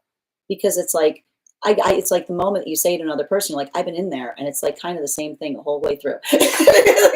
I've been in there, and when you the outside, you just go in, there's just more of it there. It's really cool. It's just, no, it's like deeper, right? But it's very much the same, right? And this is why we do that work of healing the ego, because when we heal the ego, there isn't a difference. And this is what I mean about the Cancerian lesson. Like the work that we do with the healthy ego is the space where the outside matches the inside. It's just, there's just more there. It's delightful, because it's like, you should see it in there. It's like, it's great, right? Continuing to get clarification between our Six of Wands in its reversal, in combination with our Six of Pentacles in its upright. Heavy six energy in today's reading, but I like the position of the six energy here. Like I like the position of it, because it's working through. I keep on hearing, it's like, I keep on hearing like something about like the energy being like, it's not about me, but like, that's what I mean about like, not about me. Let's get to it. One card, please, to clarify. Yeah, that's, I like to point out, it's this, like, is it like, it's like, when we say, like, is it me? It's like, it's not about me. It's having to kind of, how do I explain this best? It's the work that we often do in relationality to being able to articulate and understand and amplify what we're trying to do in a better way. which is often, I keep on hearing, there's something about these relationships that are coming into fruition. And that's what I meant about the fact that they're temperance relationships. They're temperance relationships because they say, like I keep on hearing, they're saying to each other, I don't want you to sugarcoat things, is what I keep on seeing. They're saying, I don't sugarcoat things. And why are they saying that they don't sugarcoat things? Because I keep on seeing that, like that, I keep on hearing, because like sugarcoating is not nourishing. And I keep on hearing that, like, how do I describe this best? Like the conditionality by which we find one another is the observation of what it is that we're trying to do better. And I keep on seeing that this is the energy, like that's what I meant about some of these relationships that are coming into fruition right now, because it's like I keep on hearing it's the beauty that they experience in an understanding and showing another person that they're the work that they are in progress of, right? It's the amplification of what they're trying to do better. And I keep on hearing this energy that says, you know, I feel like that's the energy that almost articulates to one another and says that like I keep on hearing like that energy does not, I feel like they're not beating around the bush. You know what I mean? They're not, I keep on hearing like they're not, there's like, it's interesting too. I feel like I almost feel like it's like a flirt-free zone is what I keep on seeing. That's interesting because I keep on seeing that there's something about that, which is the observation of like, I don't know why that's coming through, but it's almost like the conversation that says, you know, the ability, like, I feel like there's something about these relationships that are forming right now that they're just like, they're diving right in is what I keep on hearing. They're diving right in. Right. And I feel like that's the energy that says, like, if someone says like, you know, like that's, you know, that's deep. Like, and I keep on hearing the energy say like, you know, if this is, I don't know why I keep on hearing there's something about the energy and separation saying, if you think that's too deep, then you're energetically shallow because there's something about that there. I keep on seeing that there's something that is being healed right now for energy in separation, honoring the fact that depth is, I keep on hearing depth is beautiful is what I keep on hearing. Like like depth is beautiful, but it's understanding, it's like the healthy depth that allows us to do something better. And I keep on seeing, I keep on hearing like there's something about some energy healing from situations or circumstances, someone saying you're too deep for me. It's like you're too deep for me. And someone else saying like, why would they ever, like, who would ever say that is what I keep on seeing. Like, you know what I mean? Like, it's like, I keep on hearing like, that's what I mean about like the space of someone saying like, they want it, like, you know, like like, this is the energy that's amplifying to each other, that they're seeking a deep connection. Right. And so and that's why I keep on seeing that, like, if there's energy that is like, I feel like that's the energy saying like, like who wouldn't, I keep on hearing, who wouldn't want depth is what I keep on hearing. Continuing to get clarification between our Six of Pentacles in its upright in combination with our Hierophant in its reversal. Yeah, especially with the Two of Pentacles in its reversal. I keep on seeing, I keep on identifying circumstances and situations wherein, how do I describe this best? For a lot of the energy that's coming into union, I feel like there's a like I meant like there's a lot of this energy here that is like discovering. I keep on hearing discovering trauma that they didn't even recognize that they were holding. And why is the energy in that space where they're discovering trauma that they didn't necessarily recognize that they were holding? Because often when we have that healthy connection, right, like when we build into that healthy partnership, it's the observation of being able to identify and recognize the hurt in a way that we couldn't articulate it before, right? Like often the journey of understanding and identifying what is missing is one that we are able to find it. And in the modality that we find it, it's like I keep on hearing like a lot of that force that comes back. It's like a lot of that energy that comes back from the past, but allows for that context of healing because it's the context of the past, the observation of what one is trying to do better, right? That allows, like I keep on hearing, it allows the facilitation point in being able to heal something. So everything I keep on seeing there, it's like I feel like there's a lot of that energy, like working through that pain, like working through that observation of something that like hurts, but also it has to hurt in order to heal. Like that's what I'm kind of identifying. There's the energy. It goes, if it hurts, it's because I'm ready to heal it, right? It's like it comes back in a way. And I feel like that's what I meant about like some of this like Capricorn full moon. It's the observation and the honoring of one's own vulnerability that allows the context and in the ability of being able to heal it in a way that like understands that the present is a gift because the present is where we can change things. So that's why I keep on seeing that for a lot of the energy, like that feels like I keep on hearing there's a lot of that embrace energy because it's the energy that feels very firmly anchored as they're recognizing and identifying the past in ways that they couldn't before. Final card for today's spread between our moon card in its reversal in combination with our two of pentacles in its reversal. We've got here that judgment card in its upright. And so let's talk a little bit about this judgment card,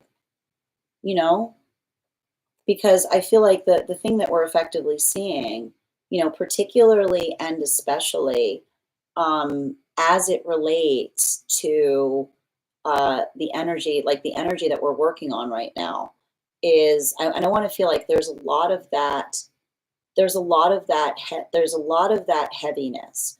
There's a lot of that energetic intensity. There's a lot of that, I keep on saying like there's a lot of that force that we effectively identify and articulate upon. But I keep on hearing like that is the beauty. Like the healthy, like I keep on hearing too, it has something to do with the changing of like the ability to I keep on hearing a working mind is a changing mind is something that I keep on seeing. And why do I keep on hearing a working mind is a changing mind? Because a working mind is a changing mind in the context of always trying to do something in a way that you're trying to articulate and recognize how one can do something better, right? It's the observation of the adaptability that in itself is fortifying, right? Because it's that, and that's what I mean with like, we've got a lot of energy right now in Gemini, right? We've got Uranus in Gemini, but I feel like we keep on forgetting this. We've also got Venus in Gemini, which is the space that says like that ability to be able to articulate upon the sense of love, right? The ability to talk towards how we care about one another.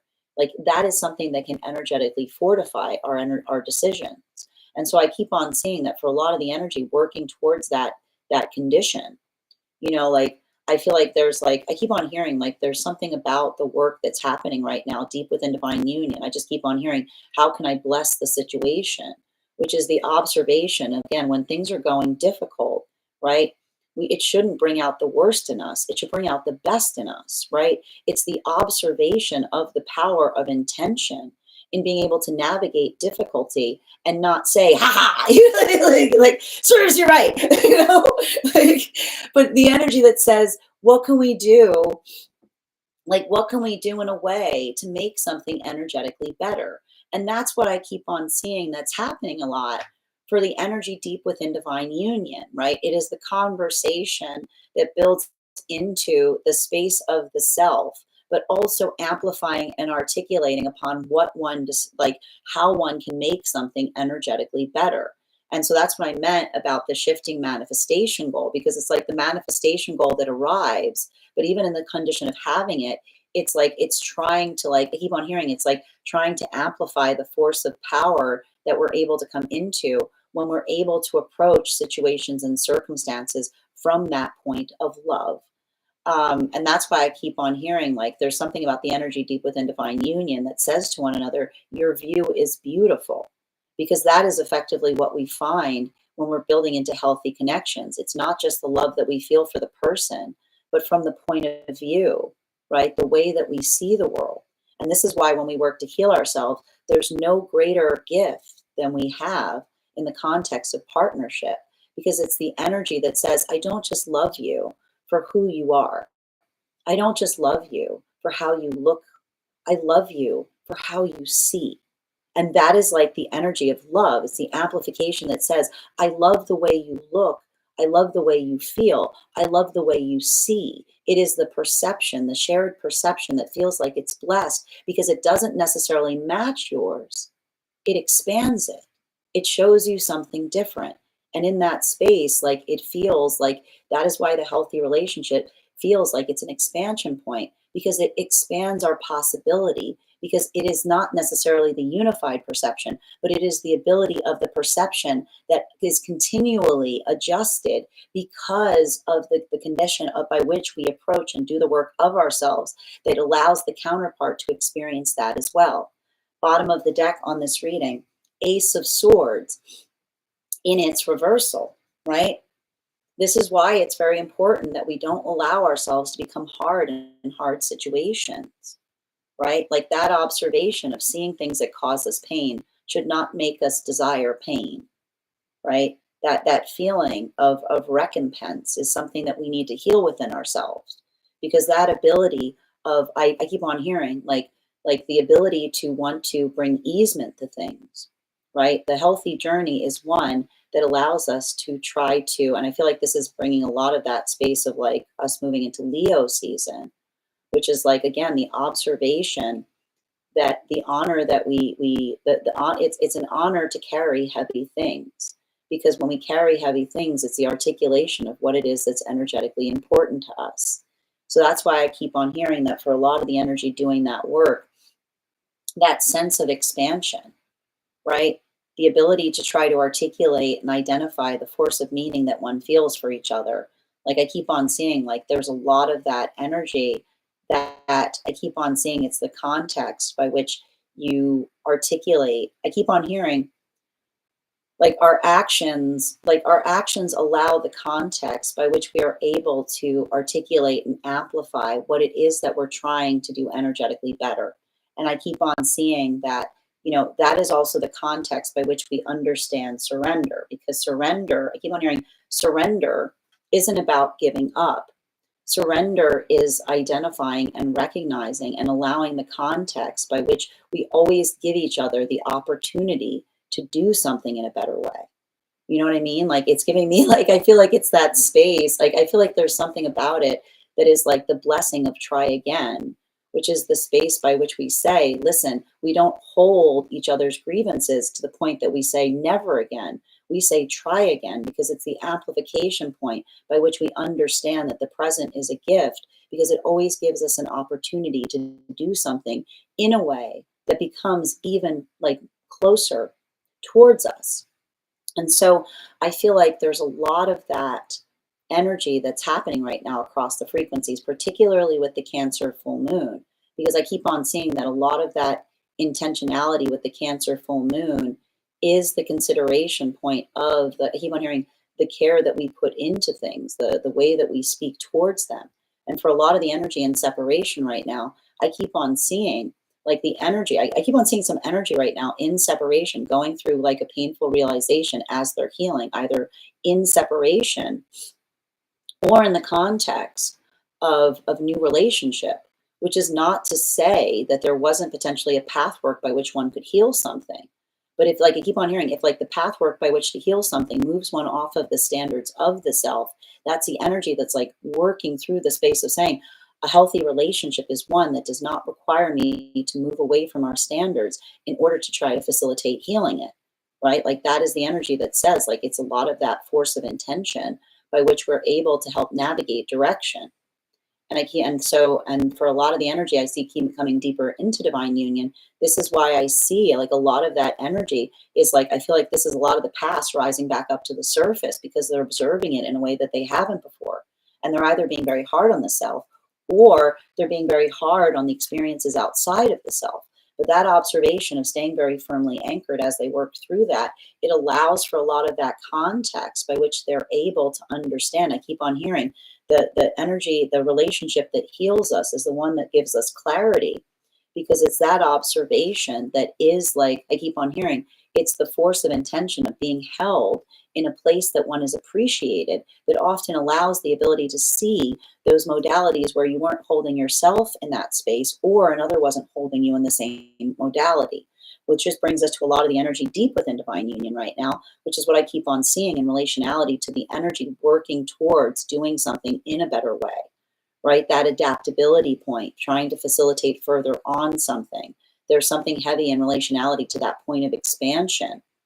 But I keep on seeing that that point of expansion is such that it's the arrival of new possibility, right? It's like I keep on hearing like the expansion point in terms of the connection that allows one to understand oneself deeper.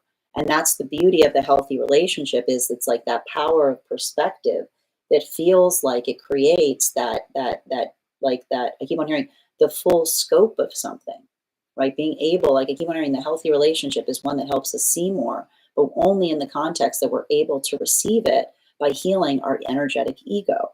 So that's why I keep on seeing that for a lot of that energy, there's a lot of that feeling of like taking some kind of holistic approach to something, because I almost see that energy like working towards something in a way that it's like, it's not about the environment that one finds oneself in, but what one is trying to like bring, like what one is trying, like how one is like again, like Mercury and Leo, like how one is trying to move through a circumstance or situation, or how one, like I keep on hearing like the love is articulated by being in the space of like providing the energetic example. And I keep on hearing like for energy deep within divine union, like that is like I keep on hearing like that is how we love, is like the expectation or the arrival of being able to articulate upon what we can try to do better.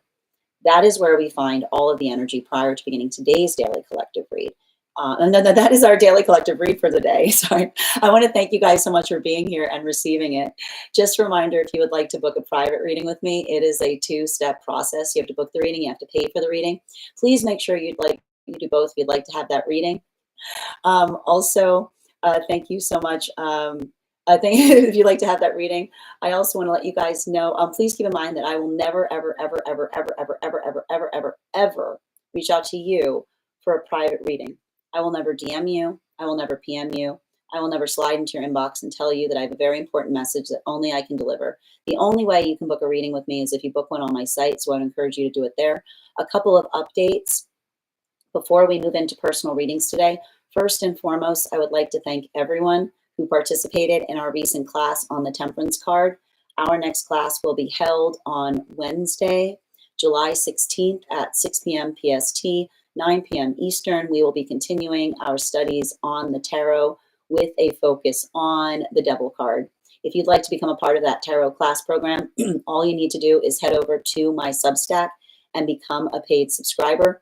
Your paid subscription to my Substack is your ticket of entry into our live classes each and every month. You will also, as a paid subscriber, have access to as a paid monthly subscriber, have access to over 9 hours worth of material in the Tarot Church Library Class Archive. Now, it's not necessary to catch up. I'll do my best to give you an update on everything we've studied prior to having our next class, but the material is there for you to receive as you're ready to receive it. You'll also have access to a one-on-one chat with me and the other students to ask any questions that you may have in relation to anything we have studied or learned thus far. And if you become a founding member, not only will you receive a discount on the full year's worth of classes, you will also have full access to the entirety of the Tarot Church Library Class Archive. That is access to over 15 hours worth of material in an ever-expanding library. You will also have access to a complimentary one-on-one mentorship class with me if you choose to receive one, where I will meet with you personally to assess where you are on your own personal tarot journey and give you the best insights in terms of how to utilize those classes to the best of your advantage, moving towards your tarot goal moving forward. One of the things I tried to do with these classes was make them accessible to the absolute novice tarot reader as well as the seasoned reader. There's definitely something there for everyone. Don't let your lack of experience or your robust experience prevent you from joining us in these classes. And even if you don't become a paid subscriber to my Substack, I would encourage you to follow me there to stay up to date on any new offerings or services. I also post my weekly newsletter there, which will let you know about my in-person events, as well as my online live schedule. You'll also be notified. You'll also have access to my mystic meditation articles. I just wrote one about how to navigate this Capricorn full moon. You can find it over on the Substack. I also want to let you guys know that on top of my standard life path readings, I also offer mentorship classes. These are for any of my students seeking a more personalized educational experience with me. I take a very limited number of students for this reason, as those classes are focused on each individual's personal spiritual goals and journey work. Those classes can be purchased on an individual level or as a monthly class series, weekly or bi-weekly as your schedule permits. Also, for my students that are seeking more consistent weekly tarot support, I'm very happy to offer weekly tarot insight packages. That is a package of 4 30-minute readings, again, weekly or bi-weekly as your schedule permits, so that you can stay more consistent on your personal journey at a discount. I also offer dream interpretation readings, which you can purchase per dream or as a series. If you purchase the series, I would encourage you to keep a dream journal, as we will meet weekly or bi-weekly with that journal and utilize the tarot to understand the key themes and messages coming towards you in the dream space. I want to thank you guys so much for being here today and sharing in these messages, and we will do this again on Monday. Tomorrow. All right, that is our daily collective read. I want to thank you guys so much for being here and receiving it. Congratulations to Dragons. You got our highest gifter for today. And Alexandra, you came in second, so you will have an additional card as well. If anyone else would like to get on the list for today, you'll be the 6th person read for. It is 3 cards for a donation of $29 or more. 4 cards for a donation of $23 or more for my subscribers, links in my bio. Please keep in mind, there are 2 things I do not read for across these apps: pregnancy and medical. Happy to give insight on anything in private readings, and you can book private readings on my site. I'm going to take a moment. We are also at 36.9K likes. When we get to 50K, I will be gifting a reading back to the collective, so make sure you're tapping that screen. We'll get to 50K in no time. And I'm going to take a moment to read over some of the comments that came through as I was reading. Hi there, channeling. Don't you just love work meetings? They can just be an email. Yes. I hope you had a fast one, channeling. And thank you so much. So on point today. Thank you, Kay. Hi there, up to sitting with oneself and reconnecting to the higher self. Tap to claim. Yeah, I feel like this is a private reading. I didn't ask for this. Thank you for receiving this message, Persephone. And thank you as well. How are you doing today, Metal? Peace, love to you as well. What's the dark? So I think I mentioned it's the Animal Oracle deck. I don't know. I don't have the actual full name of it around me, unfortunately. I can send it over the Discord later. I don't want to go. I can't go digging around for it. Hi there. How are you doing today? Oh, thank you for the compliment. Mother, we always say my husband, a Capricorn, is vinegar. I like that. Yeah, like that's a very good way of putting it. But that's what's beautiful about Capricorn energy, right? Like I feel like I need to point out, like Capricorns are like, if they care about you, they're not going to sugarcoat things. You know? Yeah, exactly. Aries and Capricorn shaking hands, like, yes, well met, sir. Me too. Thank you for confirmation. Up. Criticism is worth more than compliments. Well, I need to point this out. There's constructive. This is what we talk about with like critique, which is a criticism is not helpful, right? Critique is talking about how one can do something better. Oh, have a great day, Metal. And Emma, your subscription, thank you for the follow, dear. Georgia, thank you for the follow. Nikki, right? It's no one's fault. I'm just expressing that it's an issue for me. Sending you support, Nikki, or for us. And how are you doing today, Golina? Hope you're having a great day. I'm doing my best, Kay. All right. I'm back. It wasn't that bad. I'm glad to hear that. Welcome back, Channeling. Good to see you. All right. And Bubble, thank you so much for the follow. Happy full moon, Viridian. Hi there, Adam. How are you doing today? Who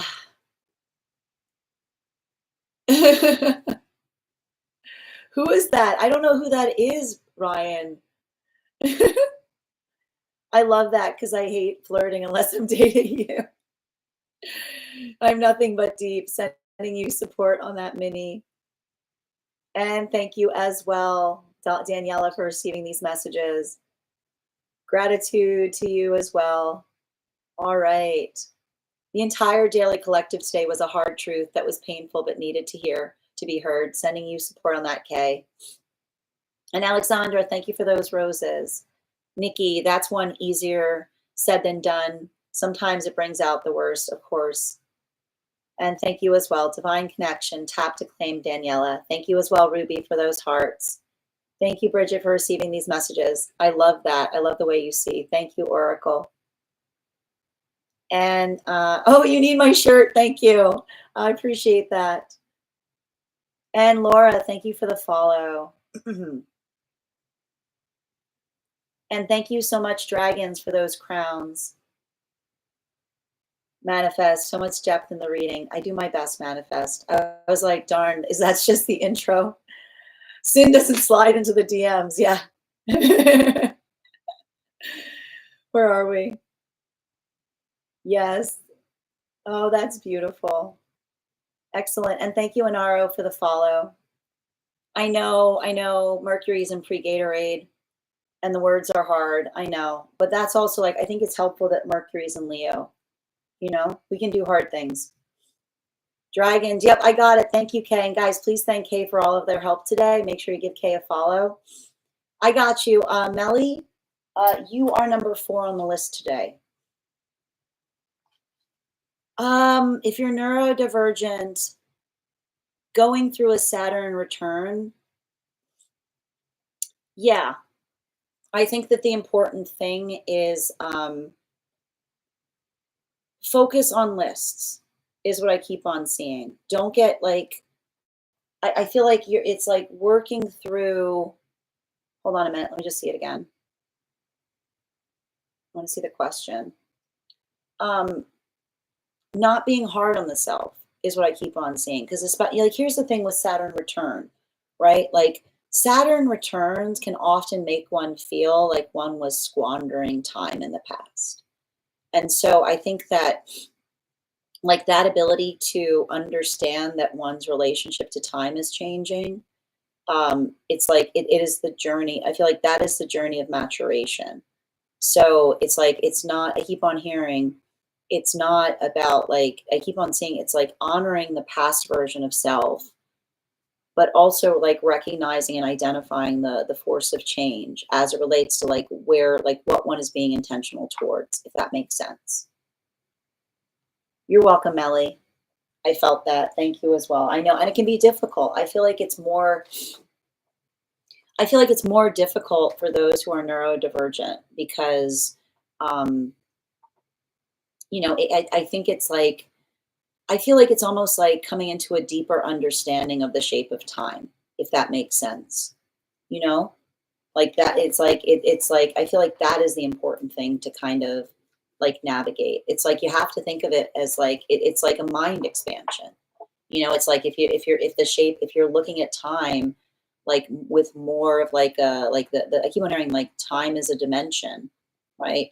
And so I feel like for those who like are going through Saturn returns who are neurodivergent, it's like, oh, it's like, oh, it's not, it's like there's a shape to it. Like honoring the shape of time is what I keep on hearing. Thank you so much, Kay. All right, friends. We are going to continue right now. We're going to get started on one card readings. If you would like to get on the list is open. You'll be the 6th person read for. First person that we are reading for today is Kay Megan, actually. Kay, can you let me know if you'd like a general reading or if you have a specific question you'd like me to answer? I had to process that very slowly. I think, but you get it, right, Kay? You get what I'm saying? Okay, thank you. You understand?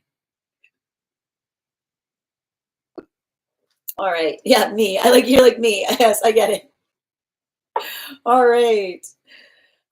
Yeah, I get it 100%. Thank you for confirmation. Yeah, we can definitely have a Saturn return hashtag on the Discord. We can definitely do that. No, I mean during my Saturn return. Yes. Hold on a moment. Did I say one card? Oh gosh. Give me a minute. I think it's funny I'm talking about. Did I say one cards? I meant personal readings. Thank you for catching me, Grace. All right, where are we?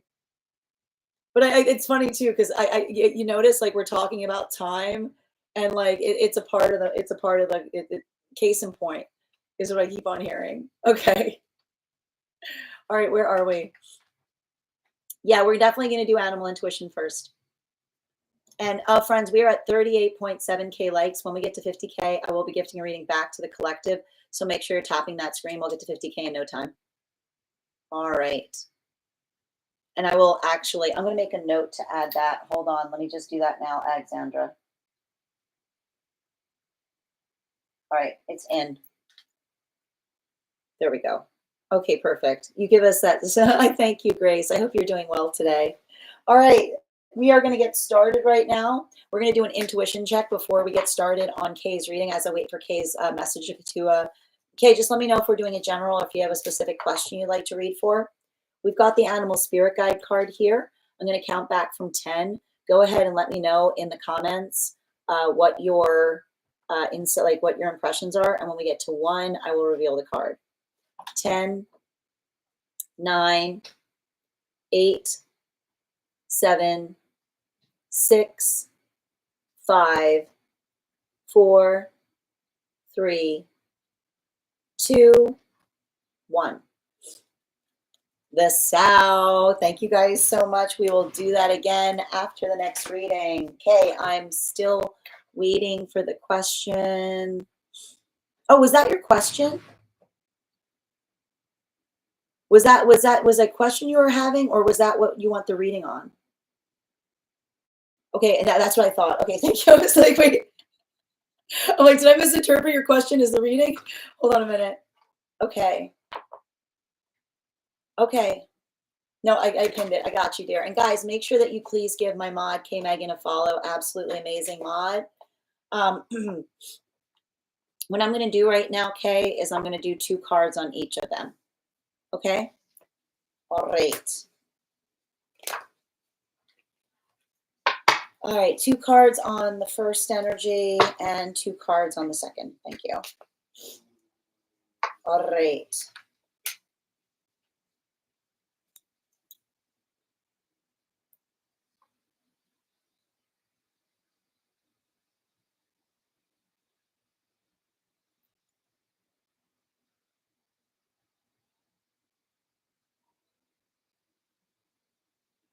I mean, I feel like there's something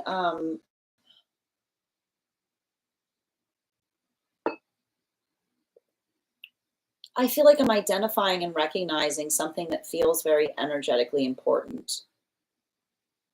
But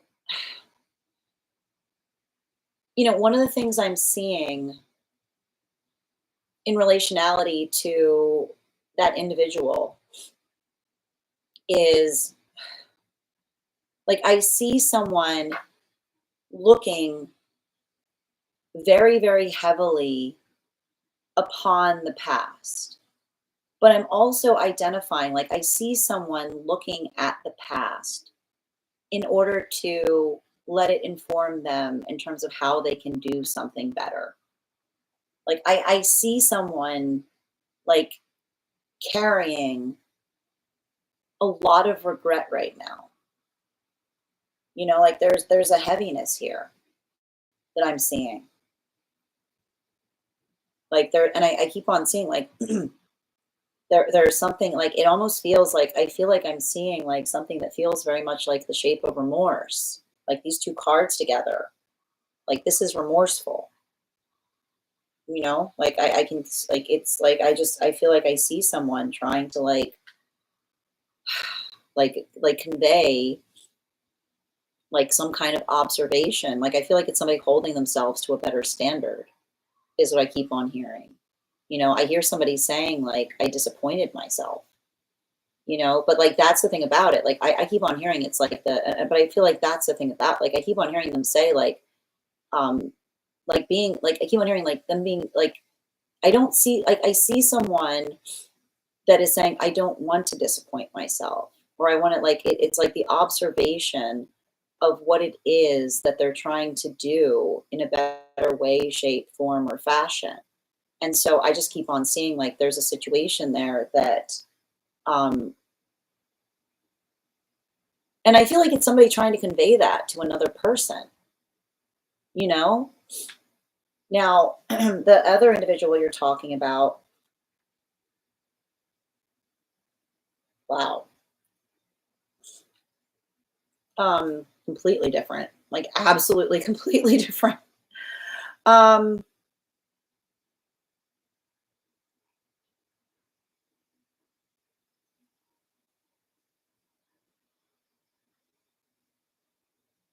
You know, it feels like the other energy is, like, very protective over someone.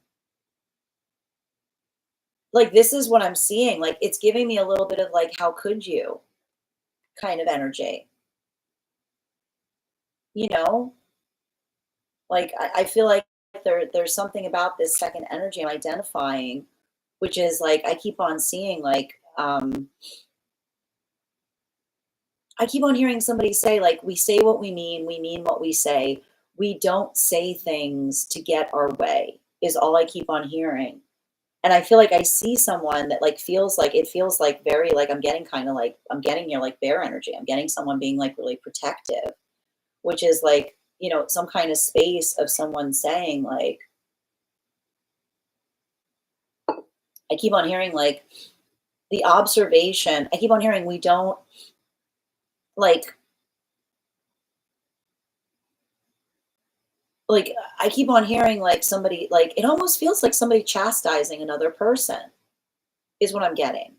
Like, I don't know if these 2 energies are in communication, but, like, I see somebody that is I keep on hearing, like, you know, we treat each other like, I hear somebody having a conversation with someone and, like, almost articulating and saying, like, we take care of each other by honoring each other's choices, is what I keep on hearing. There's no better way that we care about each other than by honoring each other's choices. And so, you know, that's what I effectively am identifying. And it does feel like I see someone that is being like energetically protective about something.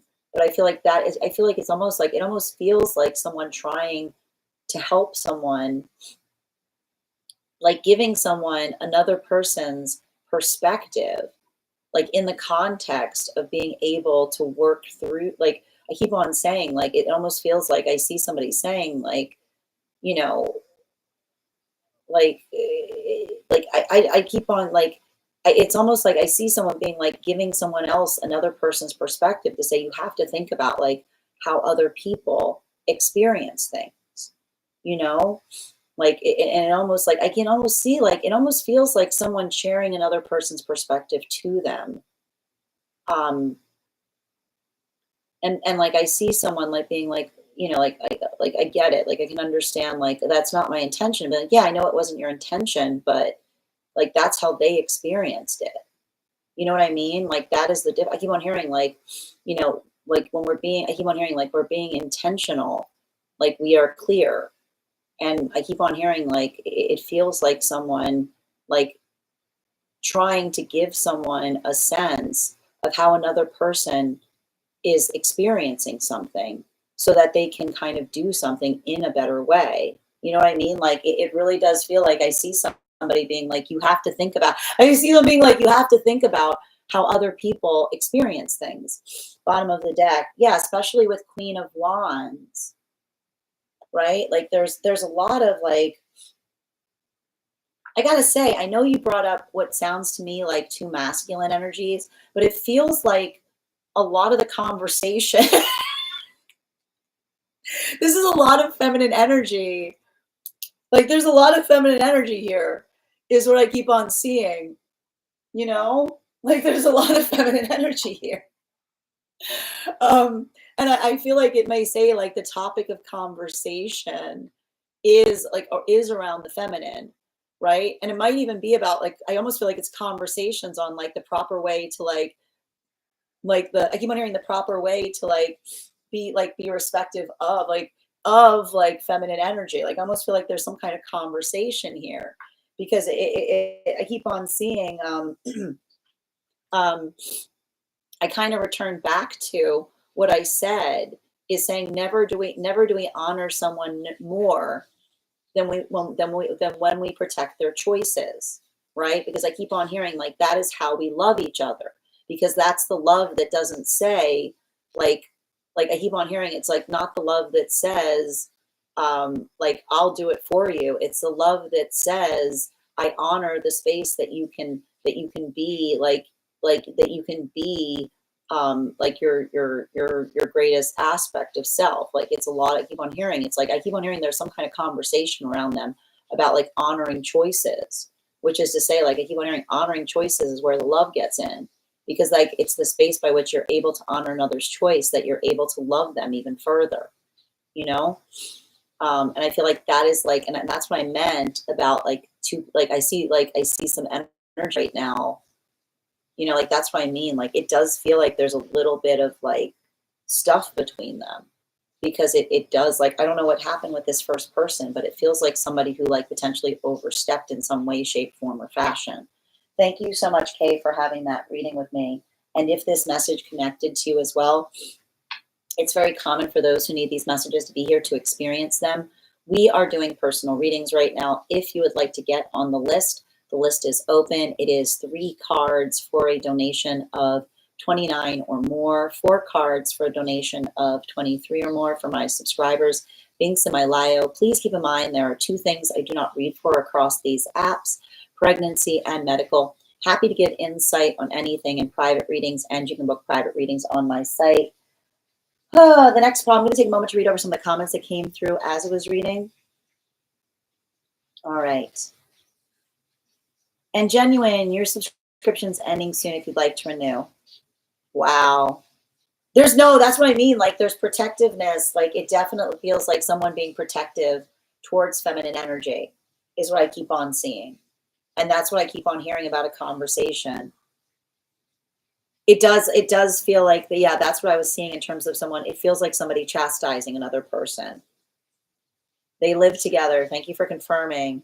Wow, if this is what I think it is, that's incredible. And I think it's related to me, the Queen of like this. Like I keep on hearing like topic of like this would be like topic of conversation is what I keep on hearing.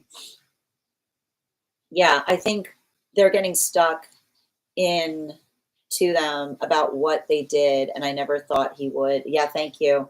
I'm really glad he's doing that. No, I don't see anybody enabling anything here. Like this is what did you see how different these cards are that I drew? Like, you know, like this is what I meant. Like that's why my jaw hit the floor when I drew this second side. I was like, oh, like, you know, thank goodness. Oh, I'm glad. And thank you for confirming that this is in alignment with what you thought might be occurring. Oh, when we do, absolutely, Kay. Anytime, you know, I'm here when you're ready for one. I'm relieved to hear this. You have no idea. Oh, sending you so much support on that journey, my dear. All right. We are going to continue right now. The next person on the list for today is Brigetta. Brigetta, if you're here, can you let me know if you'd like a general reading or if you have a specific question you'd like me to answer? And I'm also, while we wait, we're going to do another intuition check. And guys, again, please make sure to thank Kay Megan for all of their help moderating today. I've got the Animal Spirit Guide card. We're going to count back from 10. When I get to 1, I will reveal the card. 10, 9, 8, 7, 6, 5, 4, 3, 2, 1. Who said Swan was close to Oracle, Erica? We had the crane. Thank you. We'll do that again after the next reading. All right, where are we?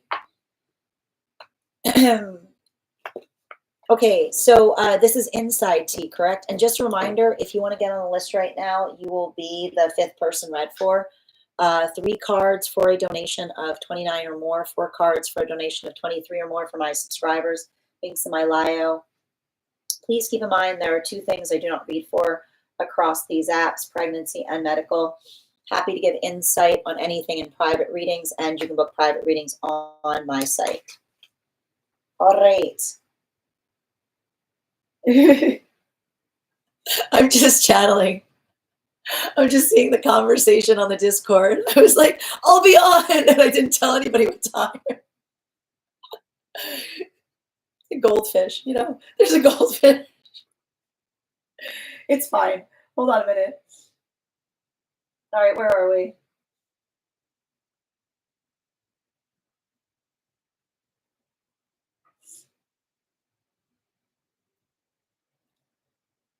Yeah, exactly. So mysterious. It's really not mysterious. It's more, you know, I'm glad that you put mysterious on it. It's more scatterbrain. I like, oh yes, that's what I was trying to do. I was trying to be mysterious. That's what I was trying to do. All right, where are we? One moment. Dun, da, da. Where'd you post this, dear? Hold on a minute. Where'd you put it? Bridget, you said it's on the Discord? Don't be suspicious. Yes, let's go with mysterious. Exactly. Yes, let's go with mysterious. Dream. Really? Hold on. Oh, I see what's happening. There's been a conversation afterwards. Okay. Discord tea. You've got Discord tea. So I need a moment to read over the dream. Just a reminder, if you have information that you feel is relevant for our reading, if you have a dream that you would like interpreted, you can post it in our either in the notes, or if you are a subscriber, you can post it in our subscriber only Discord channel in the appropriate channels. All right, where are we? One moment.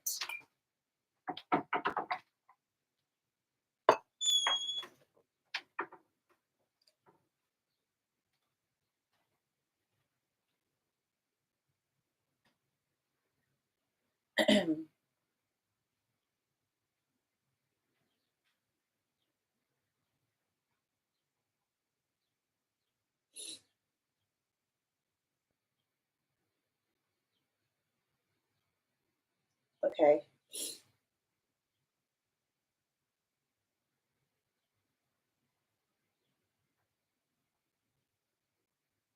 Okay.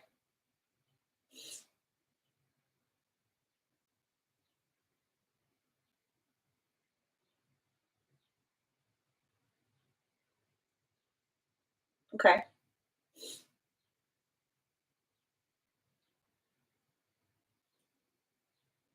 Oh, okay. Okay.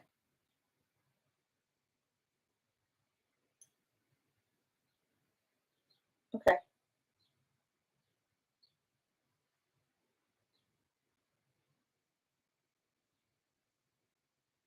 Okay.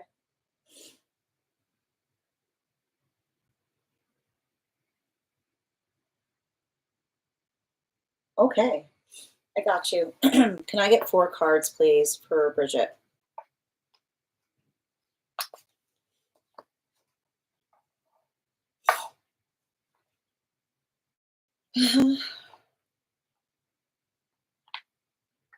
Got it. So it's interesting because it's a guide dream is what I'm seeing. And the context by which you talk about the fact that you are in a hospital is talking about your own healing journey, like your spiritual healing journey. And the fact that you identified first and foremost, you said that there was but like you talked about the fact that you began the dream on a bed and you said a girl approached you and wanted to climb into the bed with you. That is your inner, that is you. That's your inner child. So we start this dream by understanding that this is a conversation of the inner child healing that you are doing. Okay. Now you mentioned that you are trying to work, right? You were trying to work and you were trying to get comfortable, but it's like as soon as the child got in the bed, you were having a hard time working. And so, what that really speaks about is the fact that like the inner child healing that you're doing potentially feels like it's making it hard to focus on things, right? It's like often when we start going through that inner child healing, like it's like a lot of that. It's like because I keep on seeing like it's you having to feel more, and like you working through the energetic feelings of being able to work through something. It talks about the fact that it can sometimes make things feel harder when we're healing because we're not avoiding that work, right? We're not like we're not. I keep on hearing like we're not disassociating, and so I keep on hearing that that's because you're no longer disassociating, which makes it harder. But like much like I keep on hearing, like much like a child in the bed, you're like it's okay. You're doing your best. You're doing your best to work through it. Now let's get to the fact that you articulated that you went to check on something and you didn't shut something down properly.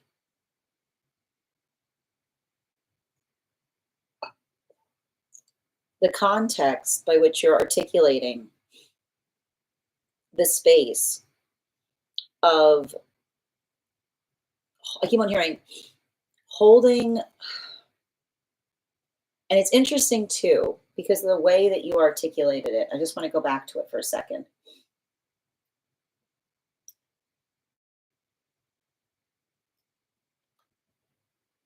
Not fully closing something related to a patient could talk about those moments that you get volatile,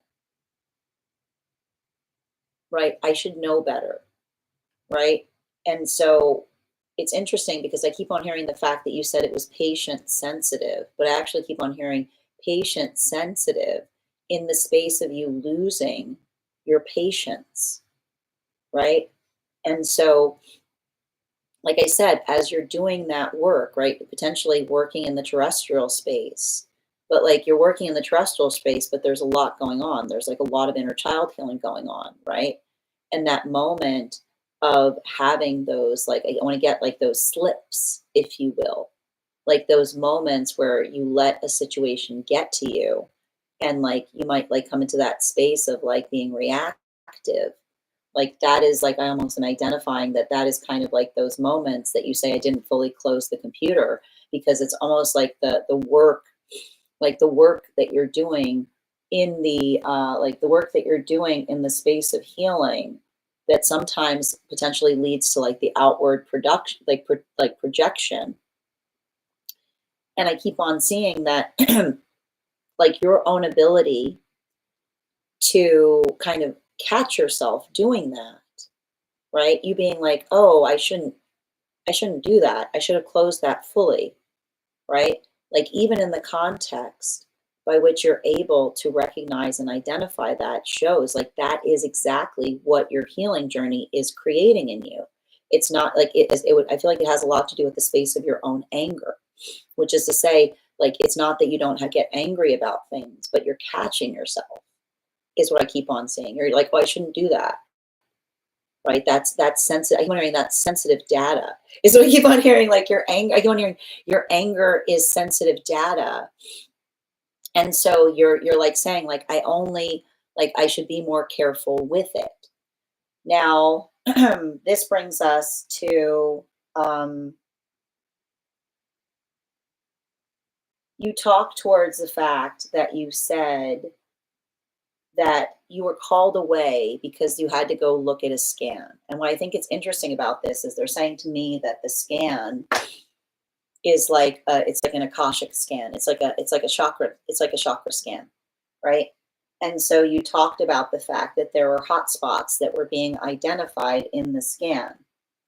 And when you talked about the fact that there were some around the throat chakra, this is saying to me like it's like the guides are showing you that the guides are showing you that this is what you're doing in terms of like holding your words more sacredly, right?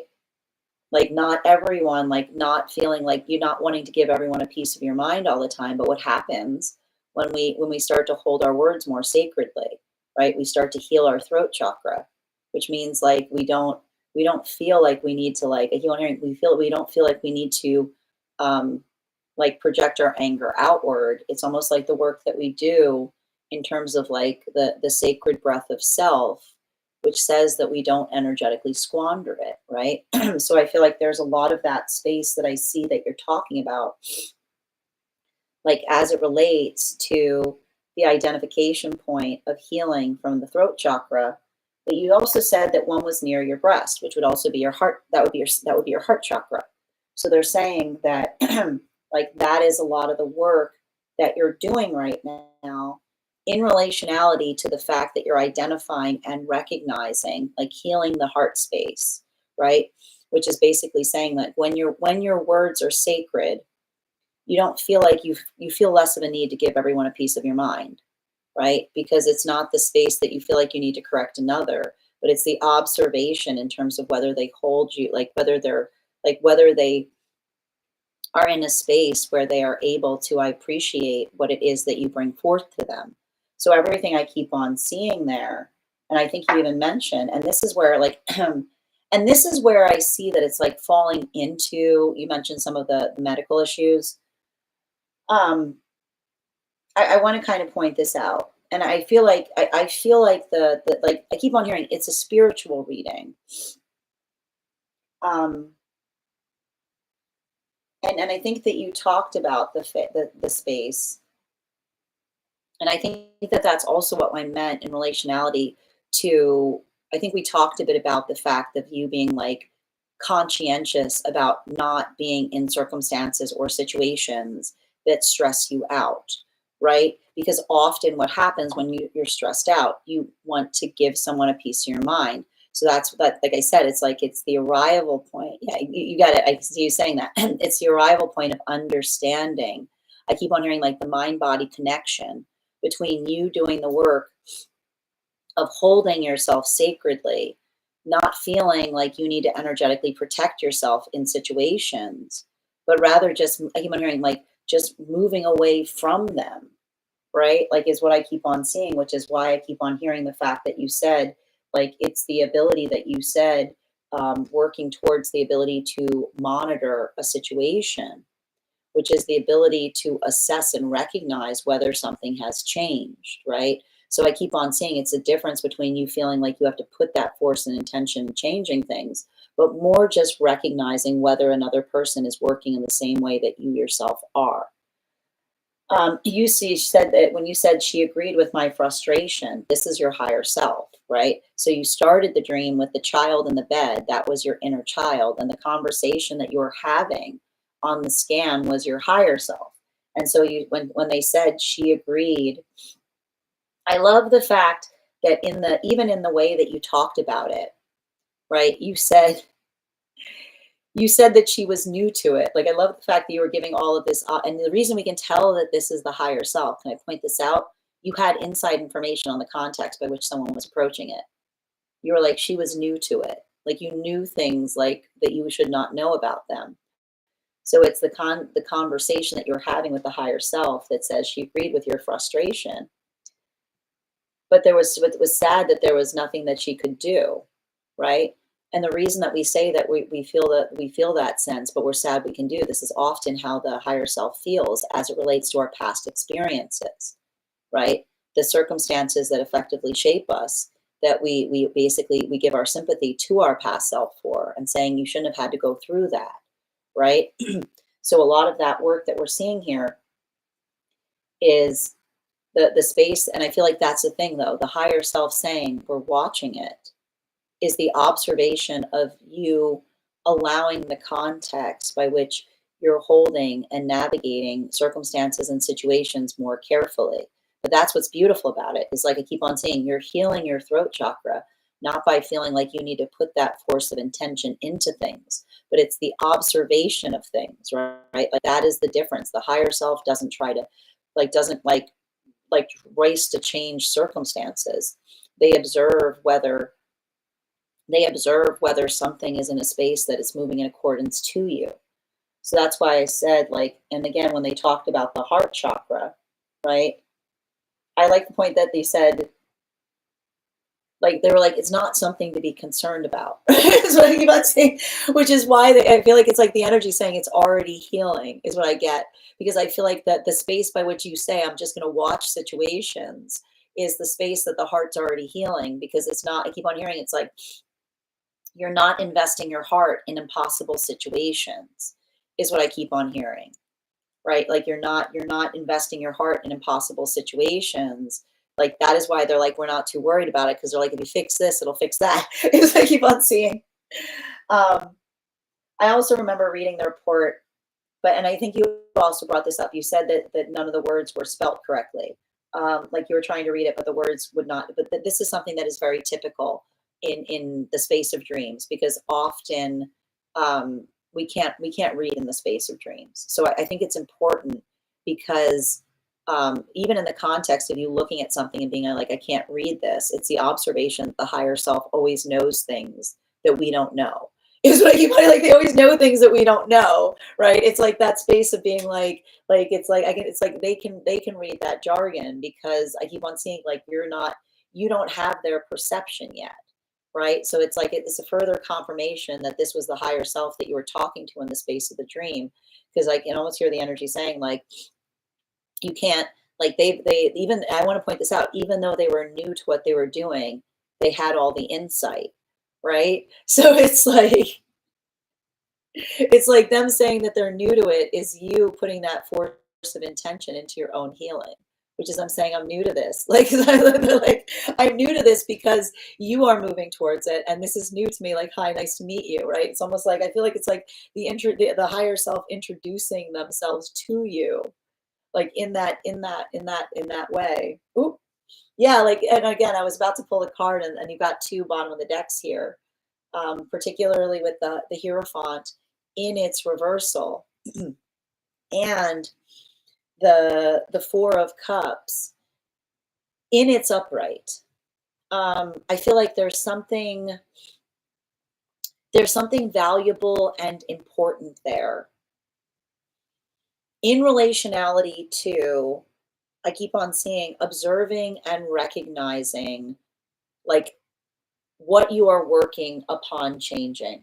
And what's beautiful about that is I love the fact that in the space of the dream, we see both the inner child, right? We see the inner child that comes forward in the space of like amplifying and articulating that level of care that you're bringing to it, right? You're taking care of the inner child, even if it makes things more difficult. Like, even if it makes things more difficult, you're like, it's all right, it's okay, right? But, and you're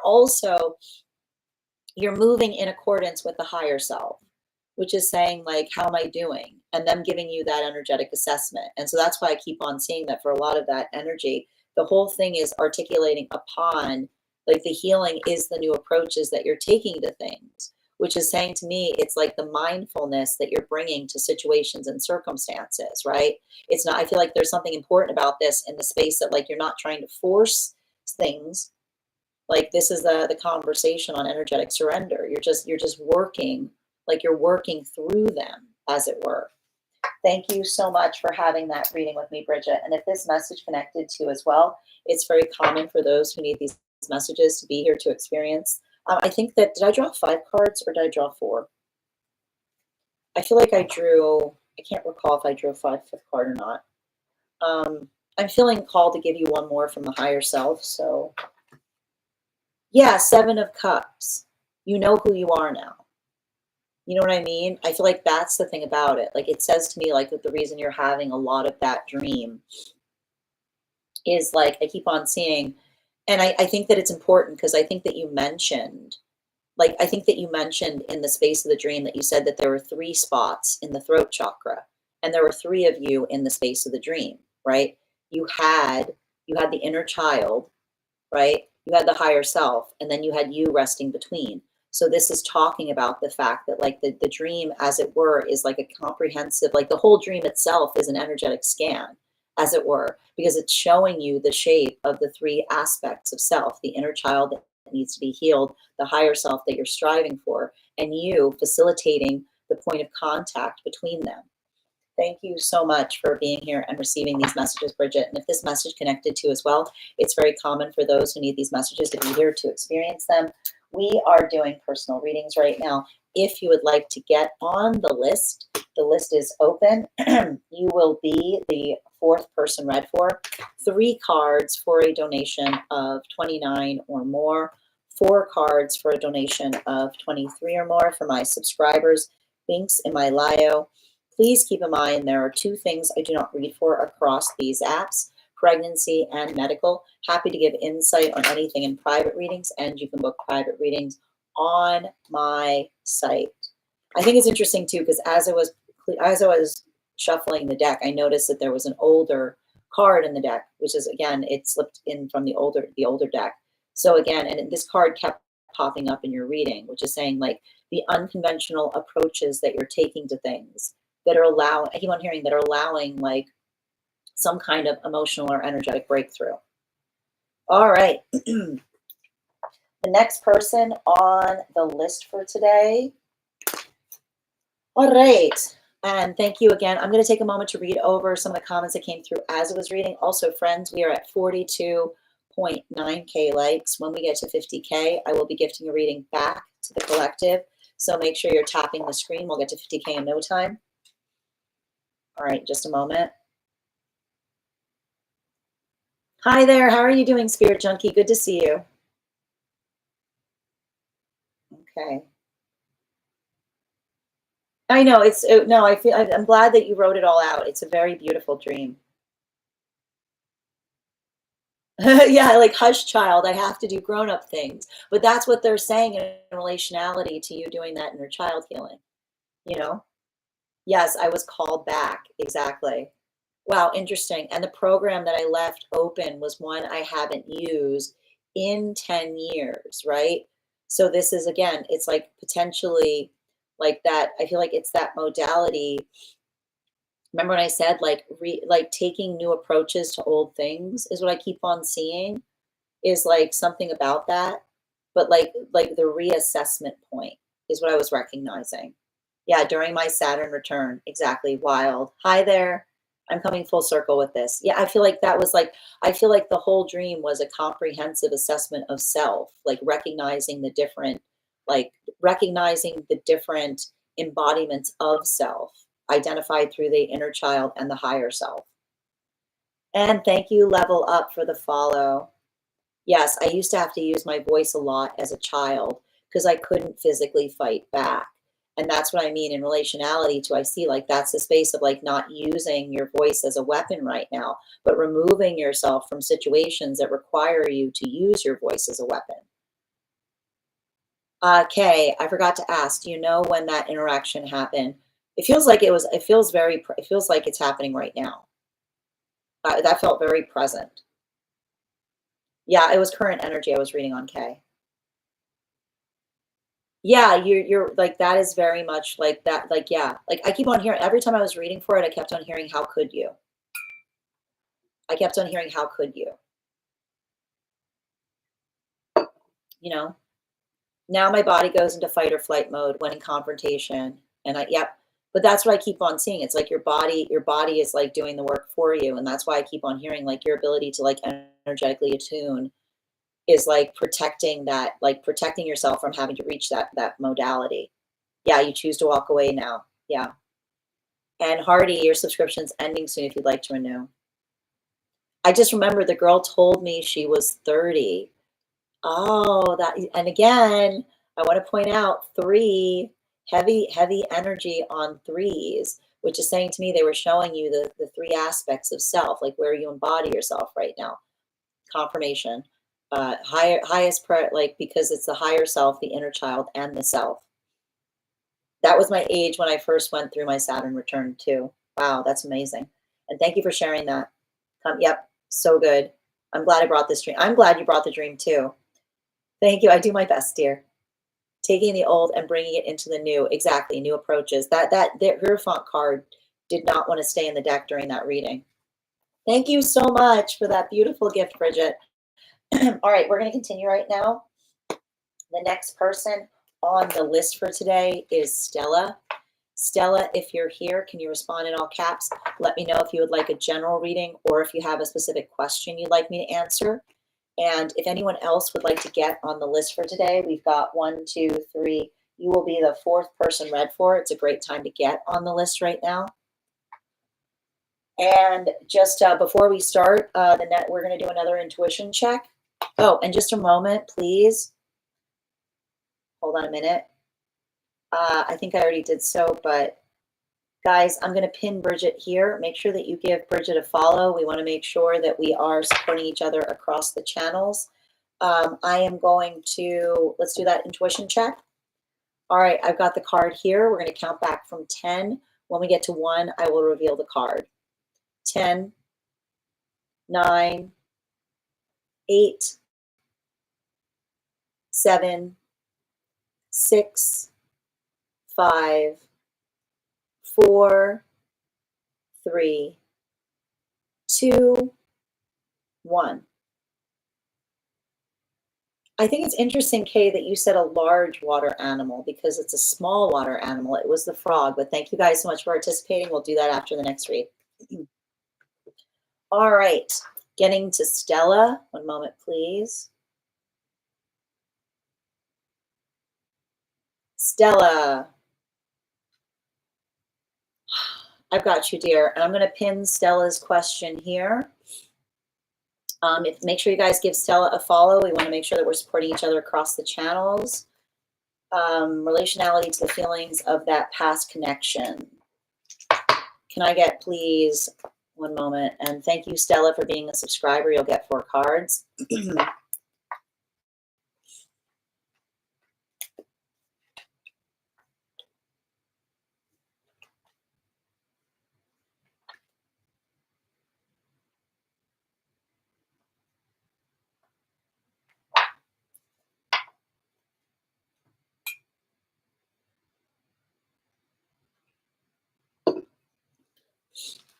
I mean, it feels to me like somebody was giving you like this feels like, I keep on hearing false manifestation goals. You know? Like I keep on hearing like filling your head with pretty things. You know? And I like to point this out, like the energy, the difference between, I keep on hearing the healthy manifestation goal is one that is brought forth into a point of reality. It is the understanding and recognition of what we work to build upon. And I keep on seeing in the context of an energetic relationship, I feel like, you know, and that's why I keep on hearing like, you know, we don't fill each other's head with pretty things, because I mean, we do, but it's like the things that we're actually intending to bring into energetic fruition. Like that's what we talk about with a healthy manifestation goal. It is the articulation point as it relates to what one can energetically expect going forward. And that's what I keep on seeing. Like I see like that is effectively what feels like it hurts in some kind of context.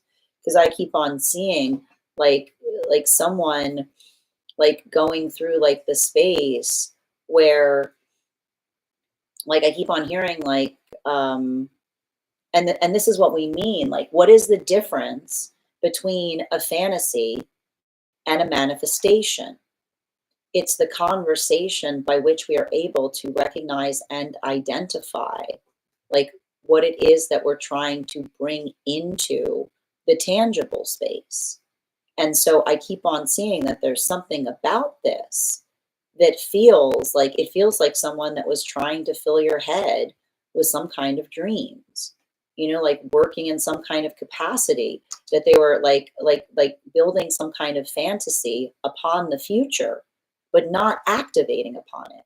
And again, like that space, like this is what I see feels like so much of the energetic violation point between you and another energy, because it's like it's saying to me, and this is why we talk about the fact that like the healthy manifestation is one that we work to embody it. We don't just kind of wait for it to energetically arrive. Like we identify and recognize what that work is, right? The difference between a pipe dream and a plan is a date, like the ability to identify and recognize what one is working towards. So I just keep on seeing that there's something important in relationality to that, where I see some kind of situation or circumstance that someone kept talking to you about what was going to happen, and you being like, it's like it's not happening. It's like it's not happening. Like it's like I see something here, and I feel like that is where I see some kind of like experience where it's the observation between, like I keep on hearing like someone, and I feel like often modalities like this are amplified because someone says, oh, you're just not being patient enough, right? And that's the problem with the situation like this, is like they'll say, oh, you're not being patient enough for a dream to happen, so I'm not going to give you the dream. But they were never intending to give you the dream. Like I keep pointing out, like patience, like waiting, that's why we talk about the fact that a healthy manifestation is always patient, never waiting, because it's the patient that is identifying the progress that you see that moves you towards it. And so the difference between a manifestation and a fantasy is the stagnating manifestation, which says someday this will happen, but the day's not today. It's like to say, when is that day? Someday. That's what I keep on hearing, like someday, but being like, when the moment that you're like, someday is never, right? It's the observation of the someday that becomes never, because it's the path of progress by which you're able to recognize and identify that someone is telling or saying something to you that they're not necessarily planning to activate upon, but more to kind of like, I keep on hearing, like keep you in that space of suspended, like suspended anticipation. And then in the moment that you say, like, I don't think like I feel like that's the thing that feels like it cuts to the quick here between you and another person. I feel like somebody being like, oh, the reason that didn't happen was because you were too impatient.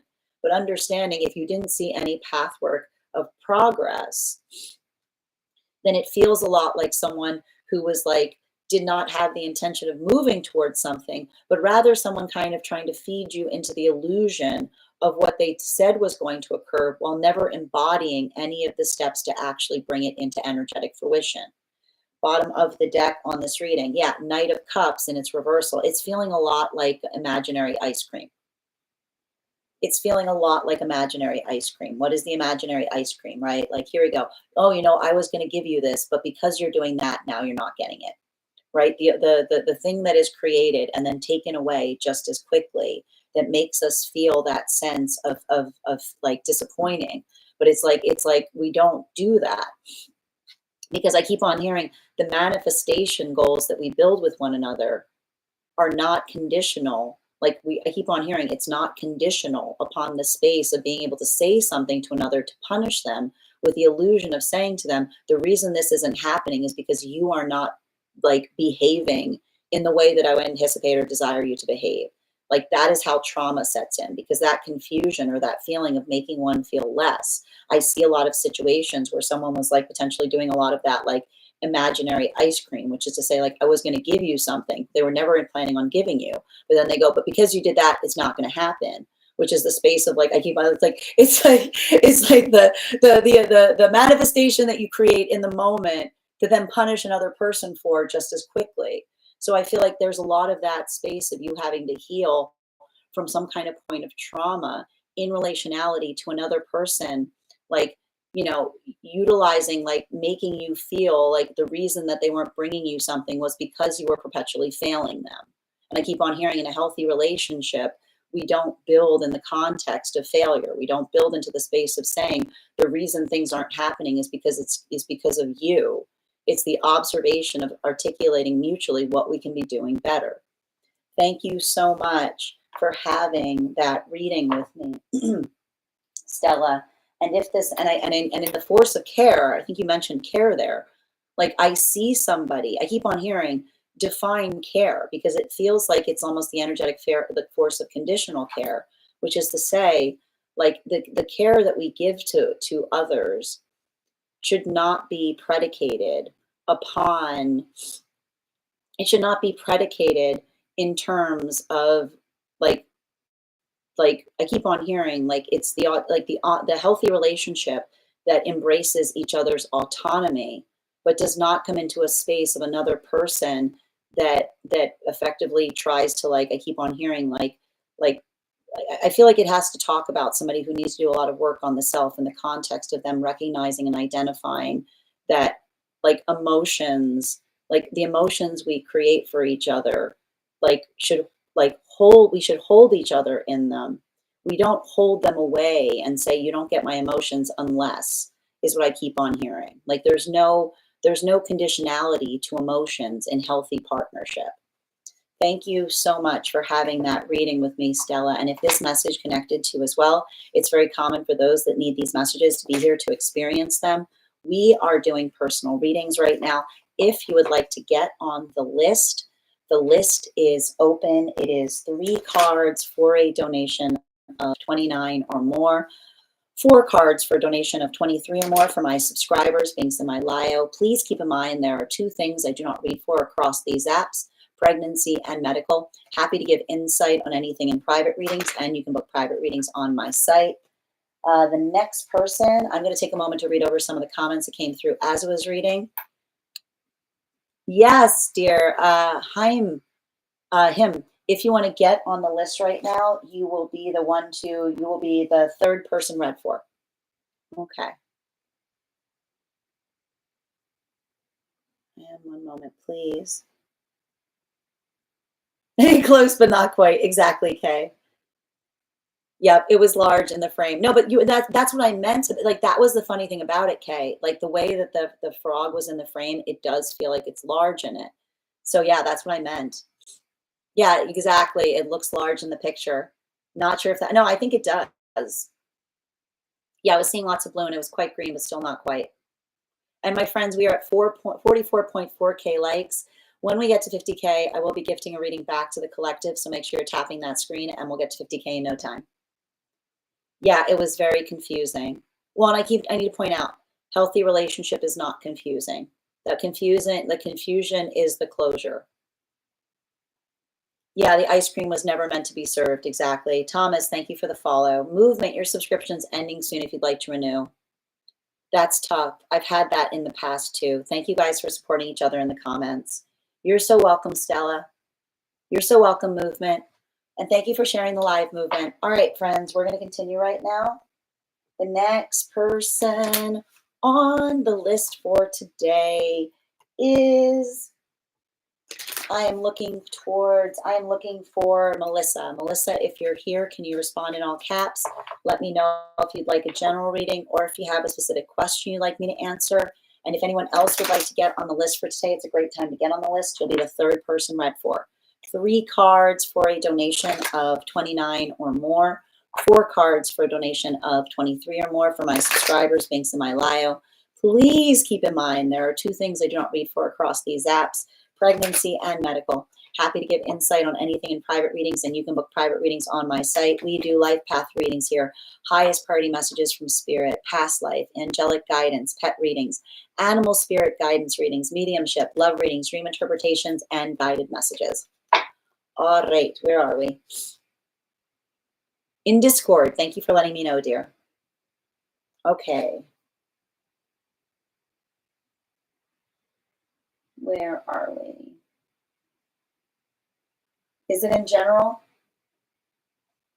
Yep, in general. Thank you for letting me know. Oh,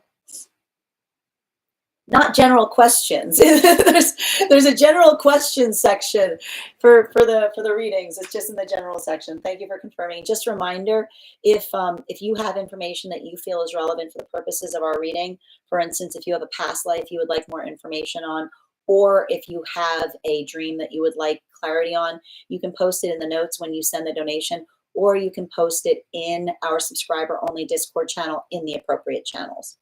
All right, where were we?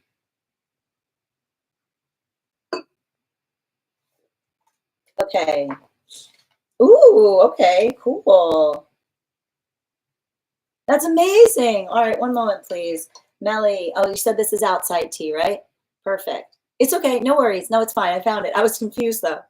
All right, I was able to find a business that allowed me to barter. I'll offer my photography services in exchange for a space for my baby shower. That's incredible. The location is a nice area. My partner goes, yep, okay. I'm manifesting photography income and income for another job that will bring me over. Oh, that's amazing. Absolutely. Okay. He also said he's going to continue to look for other businesses that allow, okay, got it, alcohol to be served. I declined alcohol at church because I'm offering them a service and I feel like it doesn't, okay, respect this lifestyle. I'm mind blown that he's willing to pay. Okay, maybe I'll drink. Okay. So wait, what is the question here? I need clarification on what the question is. Okay. Can you provide, so are we looking, what is the actual question that you were asking in relationality to the circumstances? I mean, it sounds fantastic, but. Oh, it's okay. I sent too much info. No. Okay. Okay, got it. No, it's not. No, I don't think you, it's not that you sent too much info. I'm just trying to get clarification on what we're trying to look towards. So it says to me, okay, so first, can we pull 2 cards around the manifestation goals? Excellent. Okay, wonderful. And what is the other thing that you wanted to do?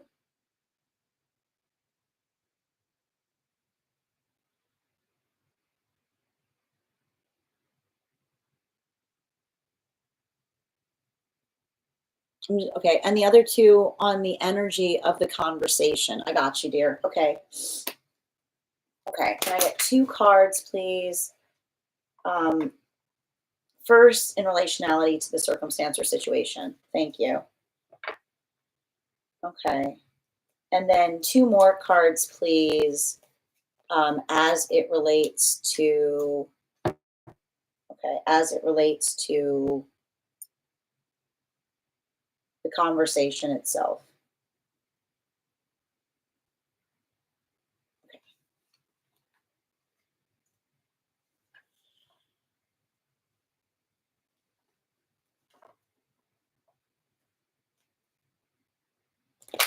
Yeah, the thing I keep on seeing, in relationality to the manifestation goal is, you know,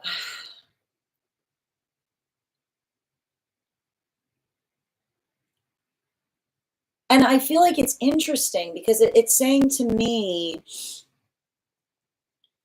that it's like, it's almost like identifying some kind of point of perspective, like required um, in order to heal an energetic mindset. And I need to point this out in relationality to, and I feel like it is kind of based upon the conversation that you may have potentially like had with another person. And I feel like a lot of that, I feel like it almost feels like, I feel like there's a conversation that you're having with another person in relationality to their own mindset And it's interesting too,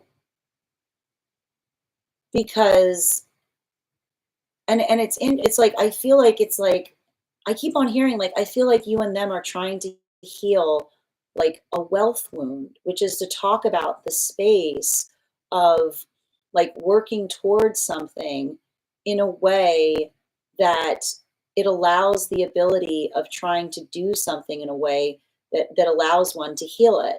And that's what I see. Like there's something about I keep on hearing like there's something even about the connectedness towards like I keep on seeing like what you are trying to aspire to do versus their energetic perspective on something. And I feel like that in itself, like I feel like the conversation that you need to have has to do with like the articulation upon the manifestation goal, right? Because and I think that it has to do a lot with that space that you articulated or amplified in terms of saying to another the like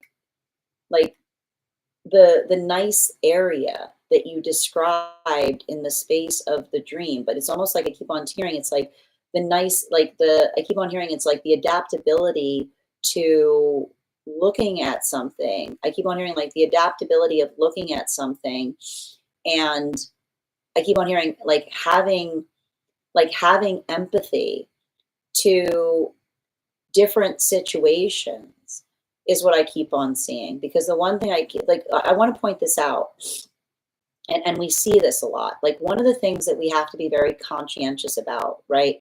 In any facet of any experience is the position where we take something and we put everyone into an energetic bucket is what I keep on seeing, right? We talk a lot about that here, even in the space of us trying to heal from masculine and feminine energy, like the ability that we don't say like all masculines are like this, all feminines are like that, right? Like when we're in the place of trying to heal things, we often take things, I keep on hearing, we take things in the context of a case by case basis.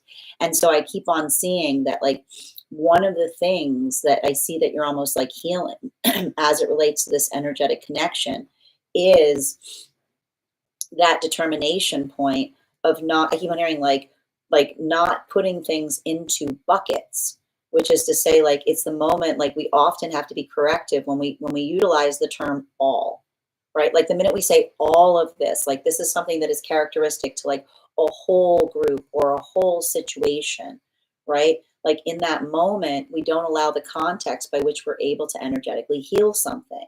So I feel like there's something that you may want to explore, like in relationality to like recognizing a wound there. But I keep on hearing, understand the wound is not, I keep on hearing, understand the wound begins when we start seeing that separation point that says everybody is this, or everybody, like all of them are like this, or all of them are like that. So I feel like there's something about you doing that work in terms of like having an energetic approach, which is like I keep on seeing. It's like as I feel like it's like I see you like try like and that's what I mean. Like I see you trying to do something. Like I see you trying to energetically grow your business, right? Trying to do something in a bigger way that like is like that pathwork of energetic elevation. But that's why I keep on hearing that even as you kind of move towards that, like the ability to, I keep on seeing like accommodate the understanding of the context of how you want to do something in a way that feels like it's energetically right. Like working through that sense. I keep on hearing like working through that energetic sense of correctness. Like even in that context, it allows the ability to be able to heal something, right? Because I feel like it's like I keep on seeing like it's the situation and circumstance by which like it's not, I keep on hearing it's like it's not the oppositional moment, but being able to do something in a different way that reframes the energetic conversation. Bottom of the deck on this reading, especially with, I keep on saying, especially with the Nine of Swords in its reversal. I feel like there's something, I keep on hearing, um, there's something here in relationality to past trauma is what I'm identifying. Like there's something there I keep on seeing in relationality to past trauma Or it's like, and I like to point this out, like past trauma is experienced in the modality or the moment that we carry a wound from the past into the energetic present. And what's beautiful is like when we carry trauma, like I keep on hearing, it's like almost something that's going on with you and counterpart in relationality to like healing a Chiron wound, which is to say that like the ability to experience something and then to do something in a different way allows the context by which we can energetically heal it. I feel like there's something about that work that I see you doing that like I keep on feeling like it's taking different approaches to things. It's like observing the wound, but then being able to heal it in the space of being able to like, I keep on hearing like even in the space of you kind of like moving towards your own success is what I keep on seeing. Like there's a lot, I keep on hearing like there's a lot of that energy around something that I feel like is like, I feel like that is like there's like some kind of sensitivity point in terms of the conversation between you and them that I feel like it's like you having to kind of like articulate or address in some fashion. So I feel like there's something about that to take into energetic consideration, because I just keep on seeing here, like, I want to show you like the energy of the cards, right? Like I see like this is like where I see you right now, right? Which is the ability of experiencing something and trying to bring rightness to a situation, right? And I feel like this is the energy I see of the person around you, which is like carrying the wound into the conversation. So I feel like it's like make sure, like I feel like it's like make sure that you and another person are on the same page, you know, as it relates to like I feel like sharing your energetic perspective. Thank you so much for having that reading with me, Mal. And if this message connected to you as well, it's very common for those who need these messages to be here to experience them. We are doing personal readings right now.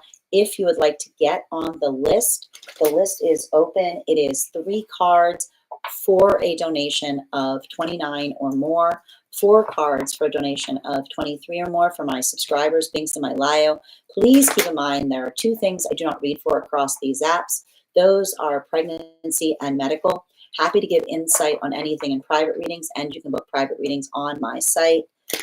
I'm going to take a moment to read over some of the comments that came through as I was reading. All right.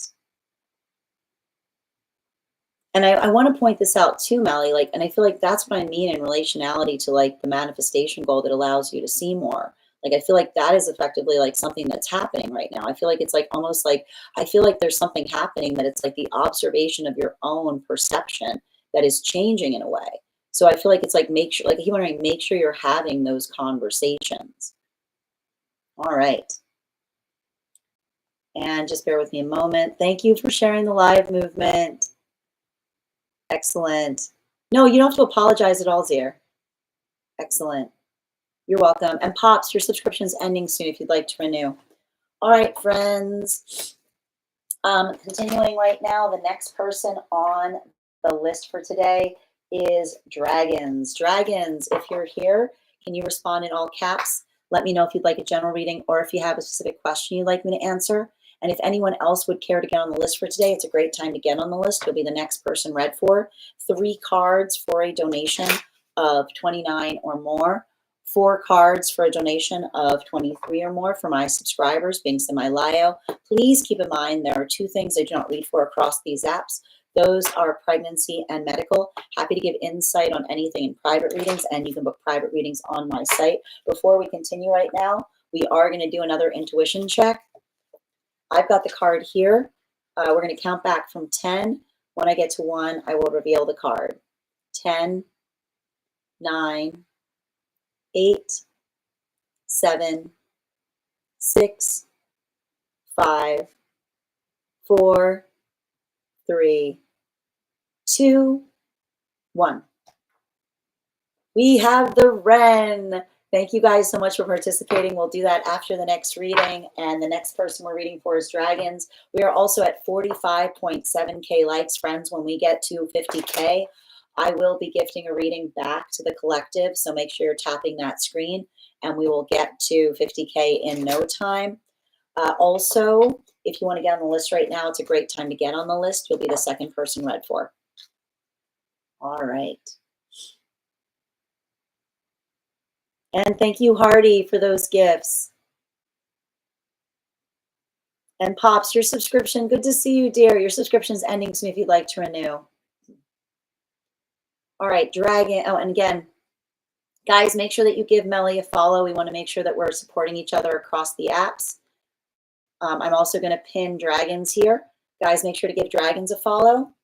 I've got you, dear. All right, 4 cards, please, for Dragons. What soul purpose? Ooh, beautiful. Great question. What soul purpose do I carry in a past life that aligns with my mission now?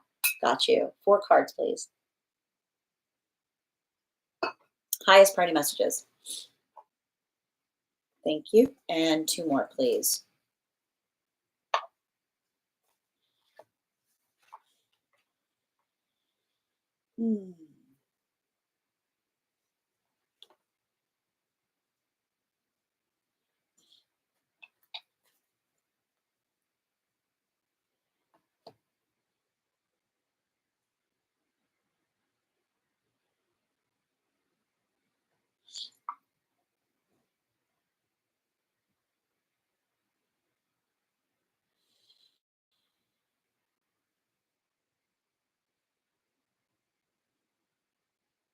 Huh.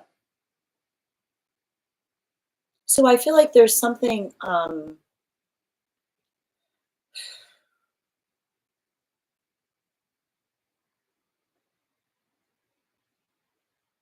mean, this is like, I'm getting here, like you were like warrior energy,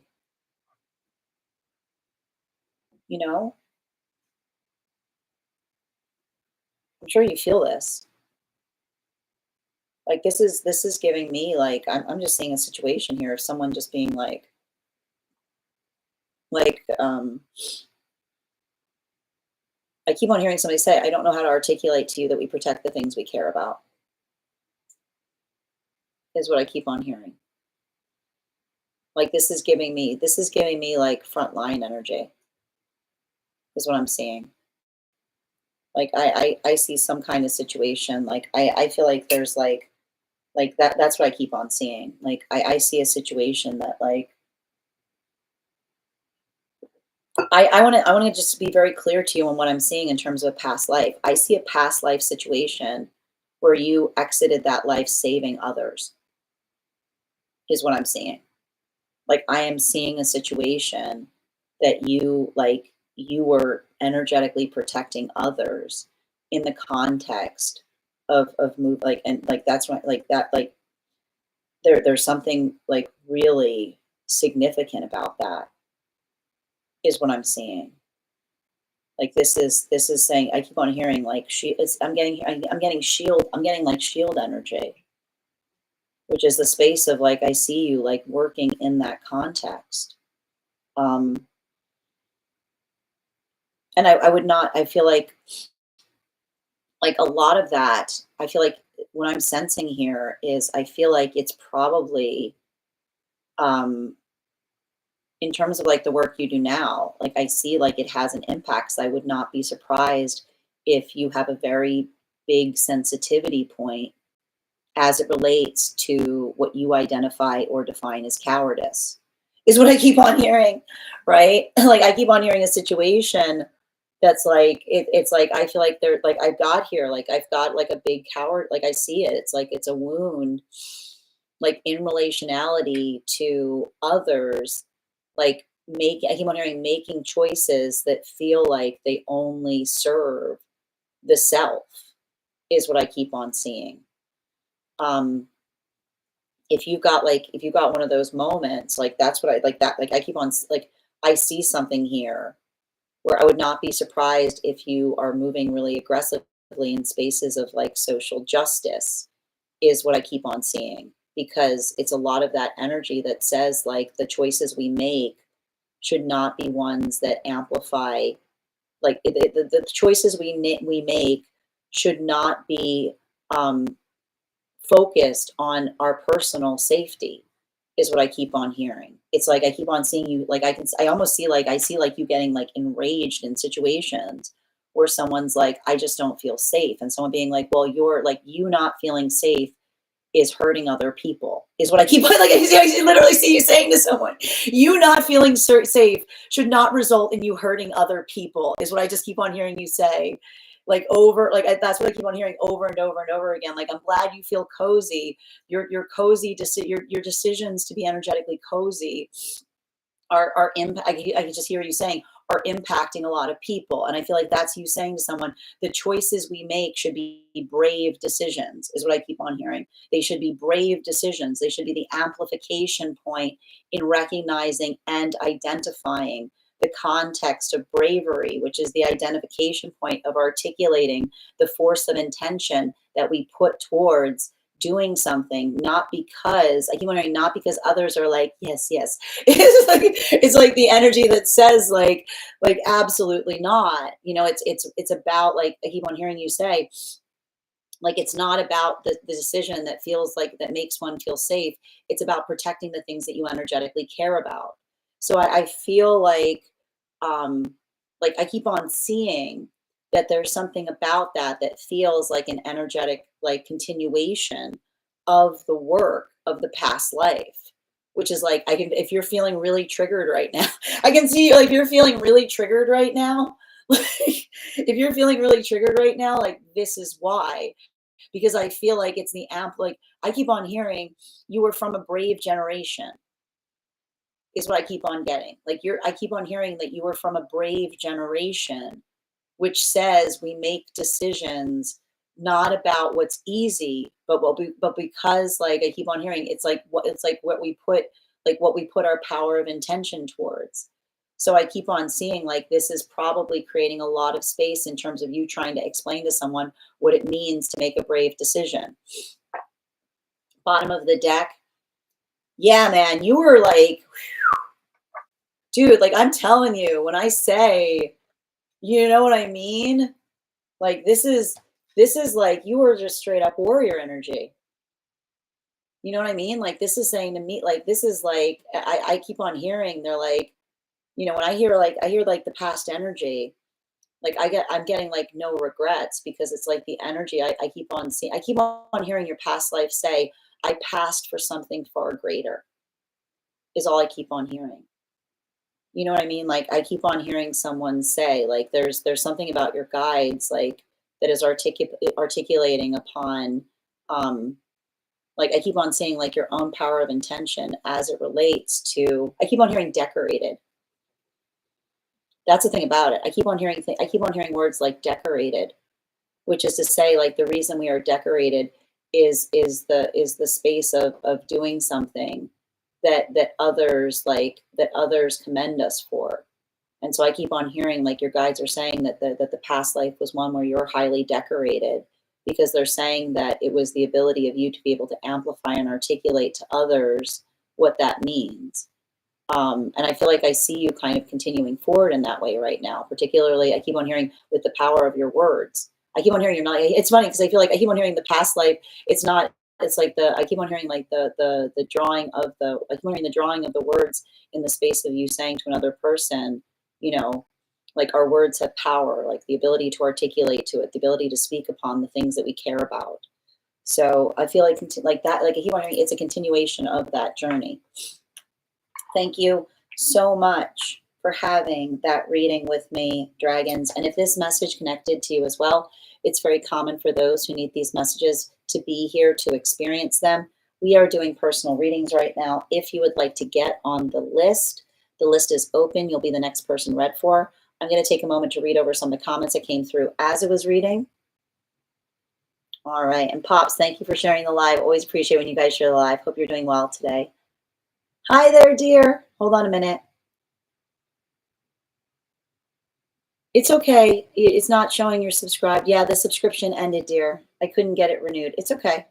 It keeps giving you an error. Oh, I'm sad to hear that. Yaz, your subscription's ending soon if you'd like to renew. Yaz, I saw your profile and I can already tell Sin is spot on with your energy. Oh, thank you. Thank you for confirmation on the reading. Yeah, that's been coming up a lot lately. Okay, thank you. Definitely. Dragons, I've always strongly identified with women warriors in a lot of the stories I've read too. No, I get, like, that's why I keep on hearing you were one. is what I keep on hearing. You know, like, and I keep on hearing like something about being highly decorated in the past life, which is to say, like, I keep on saying, like, I keep on hearing you passed defending something. Yep. I'm a cancer survivor too, so I've always identified with the fight and strength. You're so welcome, dear. And again, sending you so much support on that journey as well. My friends, I want to thank you. So thank you. The list is now open if anyone else wants to get on the list. We've got, you'll be the next person read for. In the meantime, we are going to start one card readings for subscribers. If you are a subscriber and would like a card pulled, you can put your question in the comments and I'll be pulling a card for you. Make sure if you are a subscriber that you are re-upping your heart knees right now. If you would like to get if you would also like to have an animal spirit guide card with your one card reading. And thank you and guys, we are also at 48.9K likes. When we get to 50K, I will be gifting a reading back to the collective in the form of a random drawing for a reading. So thank you guys so much. We're already at 49K. While we wait, as we wait to reach the 50K goal, let's start those one cards though. So if you have a question you would like me to answer, go ahead and put your question in the comments. And I'll be happy to draw a card for you. If you'd like to become a subscriber, just hit that subscribe button. Lisa, I got you. One card from Spirit, please. Good to see you today. I feel like I see some kind of circumstance or situation. Yeah, you know, it's interesting. I don't know why I keep on hearing the word, like, I don't know why I'm getting this. I'm getting crowdsource a solution is what I'm getting, is what I keep on seeing about something. I'm not sure why that's coming through. Yeah, especially with the 7 of Cups in its reversal. I feel like there's something significant and important there. Like as it relates, like I keep on hearing, like, you know, there's something important there is what I keep on seeing, which is like, I feel like it's hard for me to describe, like, I'm trying to get the shape of what the guides are saying. Like they're basically saying like make sure that you're articulating to, like, I feel like, again, if you're not sure about a determination point, I feel like talk to others about it. You know what I mean? Like, I keep on feeling like it's that space of being like able to identify like a decision that allows the context by which we're able to do something in a better way. I keep on hearing, remember, you're not alone. And often I keep on hearing in the space that we articulate that we need something, we are able to kind of find the energetic solution for it, is what I keep on hearing. Yeah, the raven, right? Like the energetic raven being like, I'm in need of something. You know, like like the raven is a little bit of that, like, ask and you shall receive kind of energy is what I'm getting, which is like, make sure that you're communicating to others like what it is that you need. Thank you so much, Lisa. All right. And Ava, and we got to 50K. Excellent. All right, one moment. Ava, message for divine counterpart, please, for Ava. Whoo, Queen of Wands in its reversal. I feel like it's so interesting because I feel like the divine counterpart, like, recognizes, like, it's funny too, because I almost feel like I see somebody in the context of building into a point of appreciation with themselves. That is like allowing them to, like, I keep on, every time I read for your divine counterpart, I feel like somebody like learning to communicate better is what I keep on seeing. You know, like I feel like they had this tendency of like bottling. I keep on hearing them say they used to bottle their emotions, right? And that's what I keep on seeing. It's like I feel like it's interesting because they're like almost saying to me, like their anxiety point is they're worried about messing something up with you. But that's the thing that's wild about it. Like, especially like with that death card, like the guides are basically saying it's impossible because like that in itself, like the conscientiousness of building into a relationship with you, it's giving me like somebody who says like I feel like somebody saying like I'm a mess, but in like the moment that you say like you see them, it's like someone saying like I don't think you're a mess. It's like your ability to identify and recognize what you're doing better allows the context of being able to change something. Animal spirit guide for Ava. Yeah, especially with the salmon, right? Like the mutual power of appreciation. I see you and them doing a lot of that hard work. And I feel like a lot of that work that you're doing is working on, like, I keep on hearing, like, forgiving the self, like identifying, like not getting frustrated, but just identifying something that you're working on, something that you're building into, something that you're trying to change. All right. I got you. And thank you for reminding me all about the 2 cards, Alexandra. Okay, 2 cards, please. On the lifestyle idea.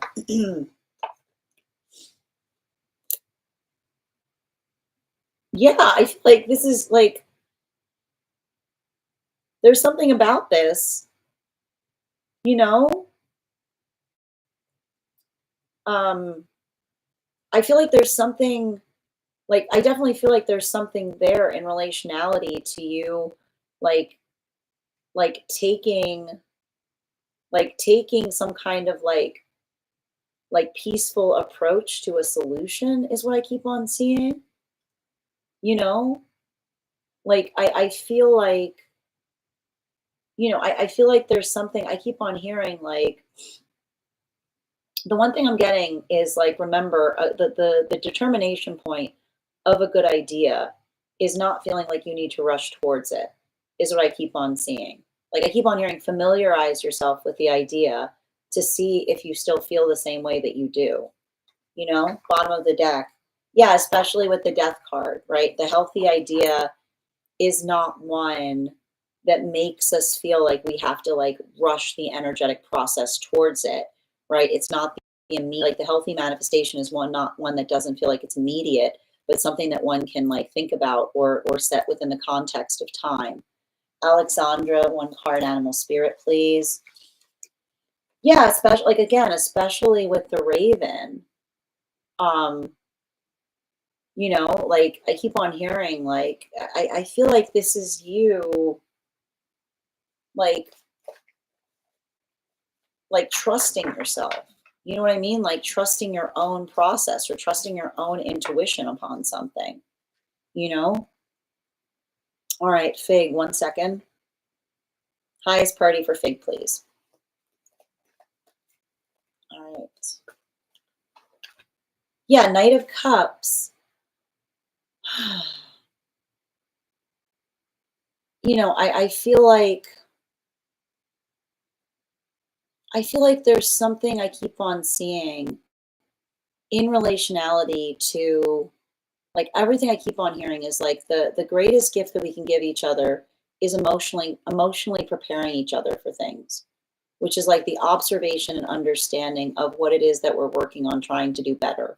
Bottom of the deck on this reading. Yeah, especially with the 3 of Swords in the bottom of the deck. Like I keep on seeing that there's a lot of that work that you're doing in like helping another person like navigate like difficult emotions, right? Like the ability, I keep on hearing, like the ability to articulate upon them instead, I keep on hearing, like, instead of like holding them within. Animal spirit guide, please. Yeah, you got like, it's interesting because like I told you, like the blank slate that allows the context of saying, like, I keep on hearing you saying, like, honoring the emotions is like finding the energetic courage to do something that one hasn't done before, right? And I feel like there's something about that work that you're saying, like you're giving someone the confidence, um, like to make their own decisions. And that's what I keep on seeing is like the valuation point, because I feel like it's that force. I feel like it's like almost you giving someone encouragement, like even through their own fear, you know? Dragons, one card, highest priority, please. We've got here the Ten of Cups in its reversal. I feel like there's something important. Don't let yourself get frustrated right now. You know, like I feel like the thing that I'm sensing with you is like, you know, the disappointment. You have to understand, like, I feel like again, it's a continuation of what we said with the past life reading, is like, you know, the ability to navigate through our own sense of fear, like allows us the ability to care about others. And so I keep on hearing, like, navigate, I keep on hearing firm empathy, like as it relates to others' poor choices, is what I keep on hearing, which is navigating with empathy. When we navigate with empathy as it relates to others' poor choices, we give them the opportunity to make better ones, is all I keep on hearing. Yeah, especially with the, like, again, especially with the seven of, like, especially with the Six of Swords, like Six of Wands, there's no serves them right energy, is what I keep on seeing, right? It's like there's no, that it's not about, I keep on hearing, like the force by which we heal something is not, like, I keep on hearing, it's not the energy that says serves them right, because it's the energy, I keep on hearing, it's the energy by which we understand that the context of learning is one that says, you know, like that ability of not, like often when we come into a space of saying to another serves you right, like we hold, like someone holds their choices even firmer, right? The ability to help another person recognize that it's okay to change is what I keep on hearing. Animal spirit guide, please, for dragons. Yeah, especially with the fox. This is something that is a carryover from the past life that I see that you're continuing to work through, right? Like, I feel like that's a little bit of that energy, because I do feel like it's like you kind of working on healing, um, like some kind of context of energetic bitterness. But I keep on seeing like that bitterness is the space of, like, when we heal, when we let go of the bitter, we give someone the opportunity to do better, right? So I feel like it's like having to bring some kind of degree of empathy to a situation. And I know that might be difficult for you, especially given the past life vibration, like especially given the past life vibration that I'm picking up upon. Got you. Highest priority for Oracle Erica, please. All right. Um, we've got here the Queen of Swords. I feel like this is opposite. This is the opposite. This is the opposite of the reading I just gave, which is, I feel like a lot of you, like a lot of the work that you're doing is understanding that your standards are not a topic of negotiation.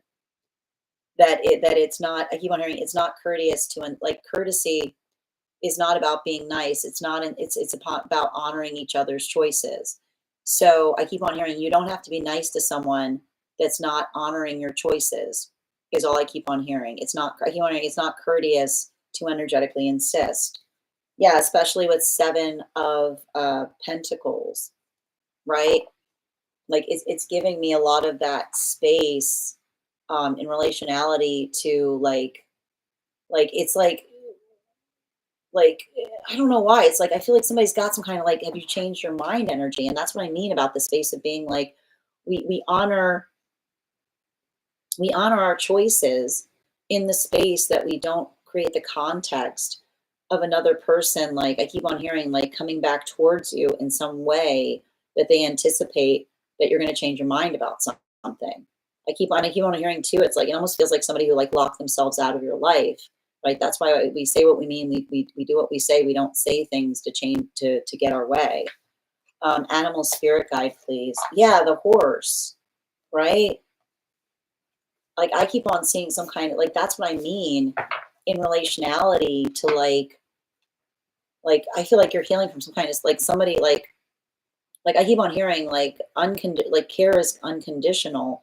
It's not like, it's not based upon another person. Like, I feel like there's somebody who tried to get away, like, go, like, we don't hold ourselves hostage like this, right? We don't pull ourselves away and say, well, when you change, I'll be back. Because often, like, I feel like I see you kind of thriving in some capacity.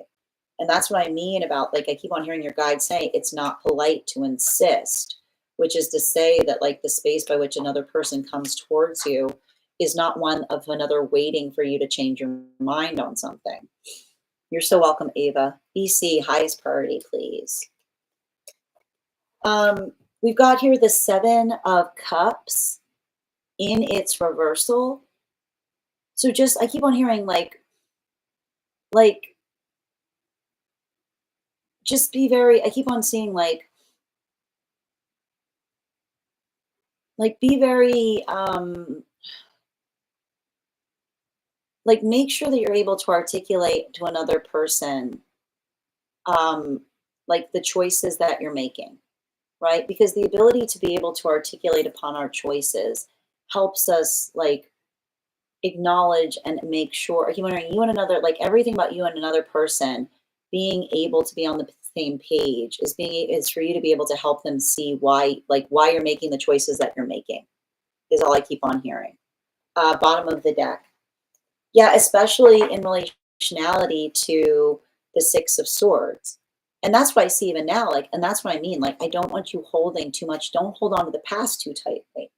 Like, remember, like, the beauty of a past. Like, if there's something that you feel like you could have done better in the past, I've got some really good news for you.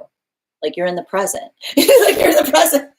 Like, that now is the opportunity to be able to do something in a different way. So let that, I keep on hearing, like, let that, don't let the regret, like, don't let the regret create that feeling of negativity. Allow it to amplify and to alter you into making that space of, like honoring those energetic choices. Animal spirit guide, please, for BC. Yeah, especially with the cat, right? Like, don't be too hard on yourself, right? And the way we're not, like, the way that we make sure that we're not hard on ourselves is acknowledging how far we've come and how much we've changed. So I keep on hearing, like, don't let it become bitterness. Let it become the adaptability of self that moves you into a space that feels like it's helping to right something in the past that you feel like or wish you had done better. Flo, good to see you, dear. One card on discernment in the energy of love. Healthy energy does not demand trust. Trust is earned, it's not demanded. Healthy energy is patient in relationality to trust. Yeah. Like, I keep on hearing trust is, I keep on just hearing the same message flow. Trust is earned, it's not demanded. And also, healthy energy honors our energetic standards, right? Like, I keep on hearing, like, and I keep on hearing, like, moving away from situations doesn't fix things. Fixing things fixes things, is what I keep on hearing. So make sure, like, I keep on hearing, like, I feel like you're doing also a lot of work right now in healing from the illusion of rejection. You know, if your standard to move someone further away from you, that is protection. That is a gift. Don't overly internalize it. And thank you for sharing the live flow. All right. Pops, good to see you today, dear. Lara, hold on a moment. And thank you, Illuminate, for sharing the live. Always appreciate when you guys share the live. One moment, please. And Queen, one card for this full moon, please. Can I get one card for Queen on this full moon? Yeah, I feel like there's something, I feel like there's something valuable and powerful that's happening for you in relationality to this full moon. But I feel like it's like you letting go of, like, self-limiting mindsets is what I keep on seeing. Bottom of the deck. Yeah, it feels bittersweet. You know, I feel like I see some kind of situation or circumstance where you're letting go of, like, self-limiting mindsets. But, like, I keep on identifying, like, there's something about that like it feels like clarifying conversations, or like the ability to articulate and amplify like the depth of meaning, like how much something means to you. It's like I keep on hearing like someone say like thank you, like it's almost the like the articulation of saying to someone how much something meant to you is what I keep on hearing. Animal spirit guide, please, for Queen. Yeah, the boar, right? Oh, Mercy, good to see you guys. Make sure to give Mercy a follow. Absolutely delightful reader. Had a beautiful conversation with her and some other readers earlier this year. You can find it both on her site and over on my Substack. Continuing your reading right now, Queen, you know, especially with the boar energy, right? Like, you know, I don't tell you often, like it's a little bit of that energy that says like the ability to kind of share to others like how they mean, like what they mean to you, right? Like it's sometimes like I know like it's like the energy that sometimes like a reminder helps in some way, shape, form, or fashion. All right. Bridget, one card, highest priority, please.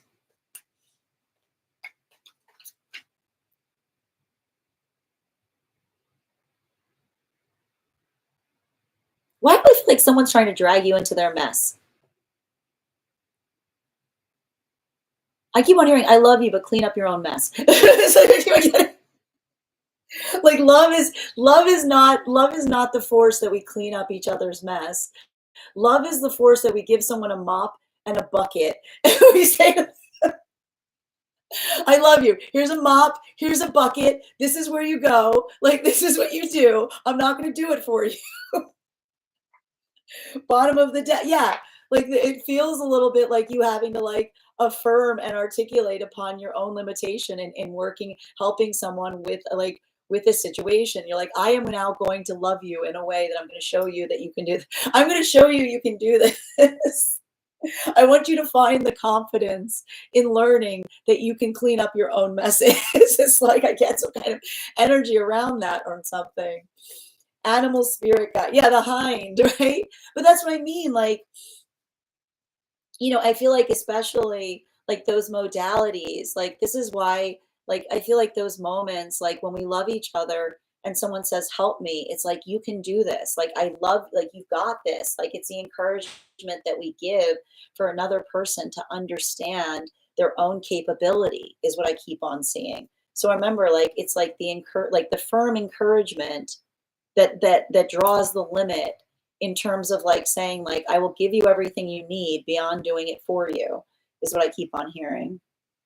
Alexandra, yes, I want to jump into it so bad, but creating a real stepping stone plan instead. I can see that, and I like to point out with this type of energy, like it's like again a good egg. Like what's a nice thing? What's a good thing? Like what's a good thing with a good egg? Like how do you tell a good egg? You sit on it. You sit on it. Give it a minute, okay? Give it a minute. If it's a good idea now, it'll be a good idea in 5 minutes. Eliminate. Thank you for sharing the live. Always appreciate when you guys share the live. Lara, one card on X Love, please.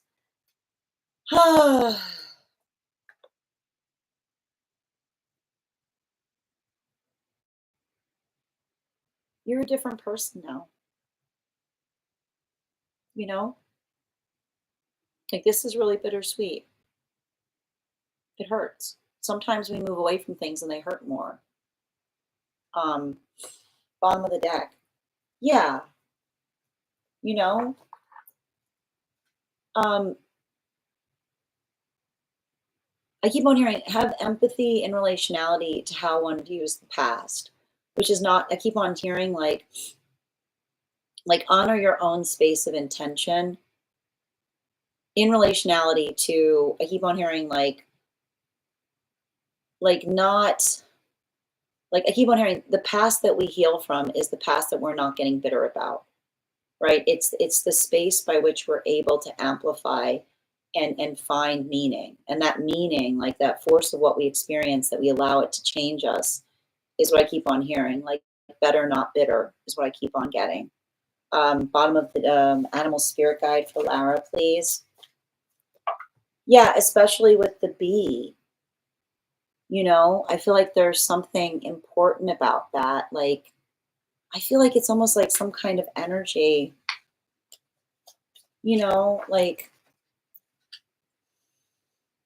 that's what's hard about energy from the past, which is like the observation of someone returning and saying what's changed. Like I feel like I see you looking at something, and like it almost feels like, I keep on saying, like it almost feels like it hurts more, because like I keep on seeing, like if there was some kind of experience from the past where another person, um, you know, I keep on hearing something about the past where it's like when we're afraid of missing out on things, we end up missing everything, is what I keep on seeing. So I keep on hearing like hold yourself gently, um, like as you continue forward from something. Don't, like if you were hurt, don't let it change you. Like better not bitter. You know what I mean? Like let it inform you as you move towards what's in alignment to you. Pops, your subscription is ending soon if you'd like to renew. Hi there, Nirvan. If you'd like a reading, all you need to do is get on the list, and you'll be added to the list. You'll be the second person read for. It's 3 cards for a donation of 29 or more, 4 cards for a donation of 23 or more for my subscribers. Okay. Absolutely, BC. You're so welcome, BC. Absolutely. Hold on a moment. All right, friends, we're going to get started we've got personal readings coming in too. We're going to do the 50K giveaway, and we're also going to be doing, we're going to do personals. I am going to close the list for personals shortly. So hold on a moment. Yeah, if anybody else wants to get on the list for a reading, get on now, because I'm going to be closing it. You're welcome, Bridget. And Selena, thank you for the follow. Thank you for the heart me's. Yep, tempering my patience. Like an adult holding a kid back feeling. I got you, Alexandra. Exactly. I like that. Hi there, Skylar. One moment, please. Okay. And thank you for the follow, Jen. Okay. Thank you for the help, Bridget. All right, Ella, 1 card, highest priority. Got 2 cards coming out. Forward, not backward, right? Like it says to me, like, I feel like there's something about you coming into the space of being able to honor your feelings. And I keep on hearing, like, you don't need to be emotionally available to everybody, is what I keep on hearing. You know, I feel like you can identify and recognize, like, I keep on seeing like that force of intention that allows you to like guide forth from a point of empathy. Bottom of the deck. Yeah, I feel like I feel like this is a hard time for you. Like, but I also feel like there's something about you navigating in the space of trying to say to another person, like, I can't communicate that you should care about things. You know what I mean? Like, I feel like there's something about that where I see you like trying to articulate and amplify to another person your feelings. One moment, please. Animal spirit guide for Ella. Yeah, I keep on hearing like with the bee, and it's very much the same thing I said. Like it's not nice to insist upon things, which is like the insistence of another person like coming towards you in the same way. Like healthy relationships honor our energetic standards. They don't argue upon them, is what I keep on seeing. So make sure you're not like make sure you're not getting into a space of arguing about your standards. Healthy energy will hold them as you do your own. And thank you so much for the follow, Jen. Happy full moon. No, you don't have to apologize for interrupting. Guys, make sure to give Mercy a follow. Good to see you today, dear. I hope you're doing well. Everyone comes to me with their mess. Confirmation, Bridget. You're so welcome, dear. Selena, thank you for the follow. Thank you for confirmation, Lara. I'm glad this resonated as well, Larissa. Skylar, you can ask questions here, but if you want a reading, if you want cards pulled, you have to send a donation. To Trishina, 1 card spirit led on separations.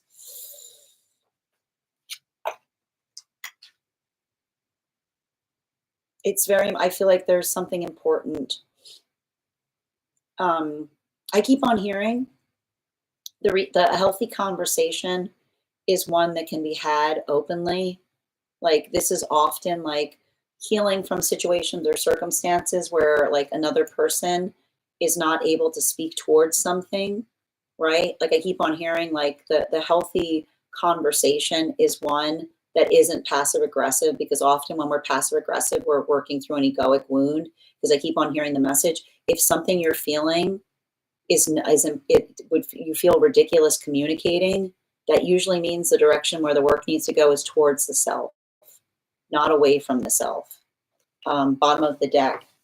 Yeah, it's a lot of that. Like if there's like that force of intention, like the healthy energy that says, if there's something wrong, you'll tell me, which is the ability to articulate upon something, because it's the understanding of something that we can do better, right? But I do feel like there's something, like I feel like I see something here where you're potentially triggering others right now, but I keep on hearing like don't internalize their trigger, which is to say like if you're not doing anything wrong, but someone's triggered by you, that's something that they need to work on within themselves.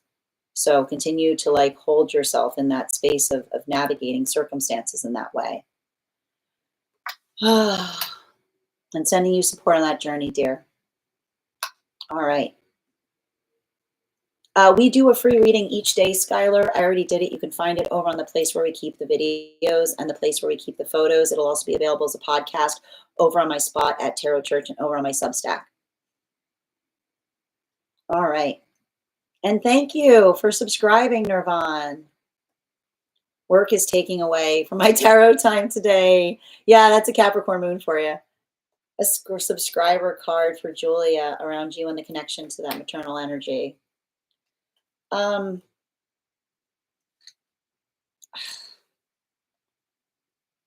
Sometimes even when we're doing the best that we can, we can't be energetically perfect. You know what I mean? Like I'm seeing something there. Yeah, bottom of the deck. You know, I feel like there's something. I see you and another person like trying to, I keep on hearing in a conversation you're having with another person, like understand the force of intention, which is the difficult, like the difference between someone doing something because it makes something easier for them versus trying to figure out the right thing to do, is what I keep on hearing. Animal spirit. Oh, thank you so much, Julia, and sending you support on that journey. Yeah, excellent. Congratulations, Jakey. All right, we're going to continue right now. The next person, we're going to do the 50K giveaway. The list is closed. I'm going to do, we're going to do the 50K giveaway. If anyone else wants to get on the list right now, you'll be read for tomorrow. And Nicole, you're the next person on the list. Oh, so I know, I can see that, Trishina. But I keep on seeing, like, again, remember, it's not walking away if you're saying to another person, like, these are the standards by which I'm willing to engage with you. You know, like, make sure you're approaching it with the modality of saying, like, the door's open, but you just need to wipe your feet. You know what I mean? Like, you have to wipe your feet, you know?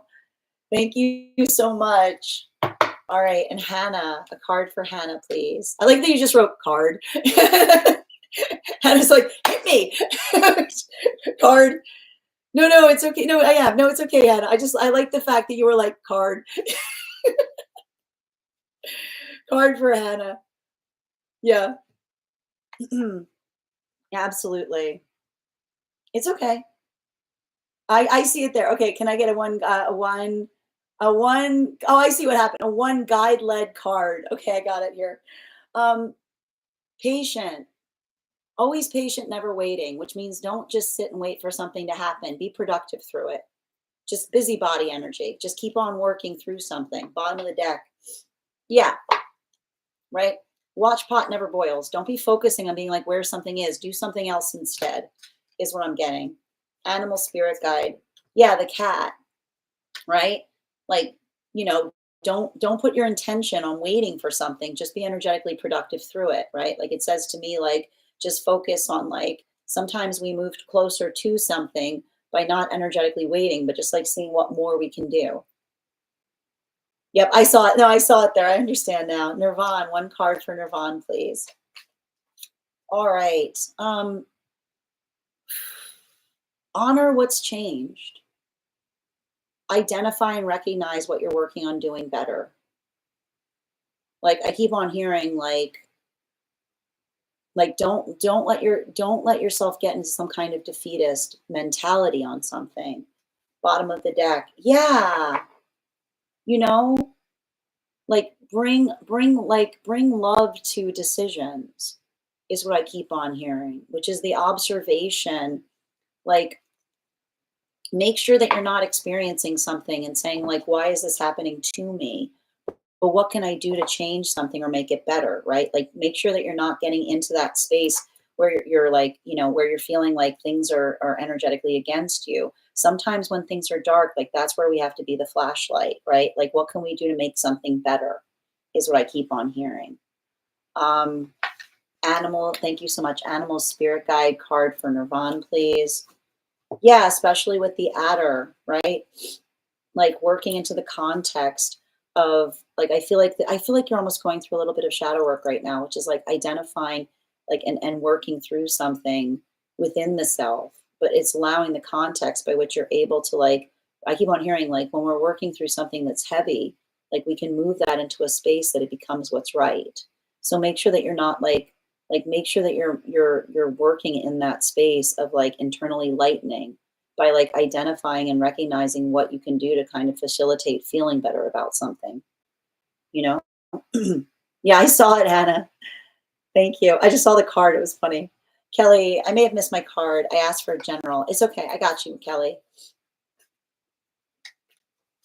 How can you bless the situation? Which is make sure that you're articulating upon how you feel and giving someone, I keep on hearing, don't assume another's, don't assume another's intentions. Just ask the question is what I keep on getting. Animal spirit guide. Yeah, especially with the boar. You know what I mean? Like, I feel like it's kind of like, I keep on seeing I like, like, I just keep on hearing asking questions is how we heal things. So make sure you're not assuming, make sure you're asking questions. Yep. Excellent, Ella. All right. Let's continue right now. So we are going to be I'm going to do that 50K giveaway now. I am going to think of a number right now between 1 and 40. First person I see that posts that number will get a free reading. First person I see, not the first person that posts it. Sometimes I see things in a different order than you guys post them. Nope. Nope. Oh, hold on. Oracle Erica got it. Congratulations. We will do that again if we get to 100K. All right. Excellent. All right, let's get to it. Okay, the next person on the list for today is Nicole. And the list is closed today, but if you'd like to get on the list for tomorrow, you'll be the first person read for. Okay.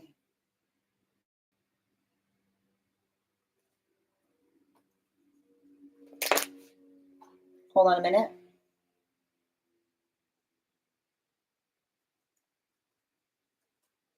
All right. I am looking right now. I am looking right now for Nicole. Looking right now for Nicole. All right. Hi, dear. Are we doing a love reading?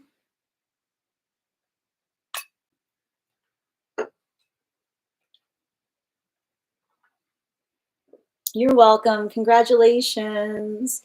All right. And while I wait for clarification on Nicole's question, let's do another intuition check. All right, I've got the card here. I'm going to count back from 10. Go ahead and let me know in the comments what your impressions are. And when we get to 1, I will reveal the card. No. Different Nikki. Not Nikki, Nicole. Yep. 10, 9, 8, 7, 6, 5, 4, 3, 2, 1. Well done, BC. It was the air dragon. I do like Nikki's blackbird raven thing. You somehow managed to take two different animals and combine them. All right. I was about to say, if it's a dragon, you can't get a break, Nikki. You can't get a break.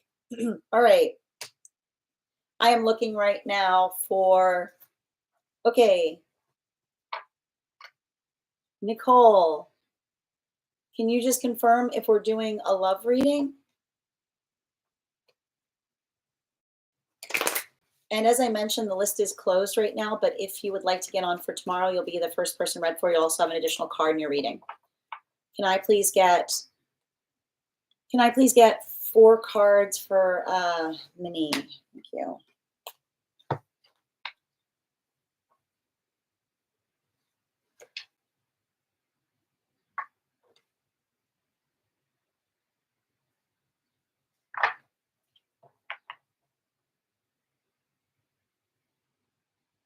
You can't let the past shape your consideration in the present.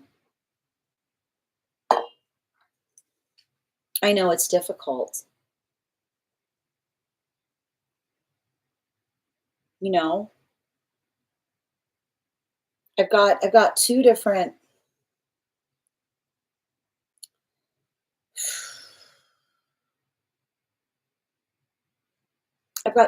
energies around you to a certain extent. And I feel like the thing that I keep on seeing is like one of them like feels like it feels like a wound from the past, you know? Like that's the thing I keep on seeing here. Um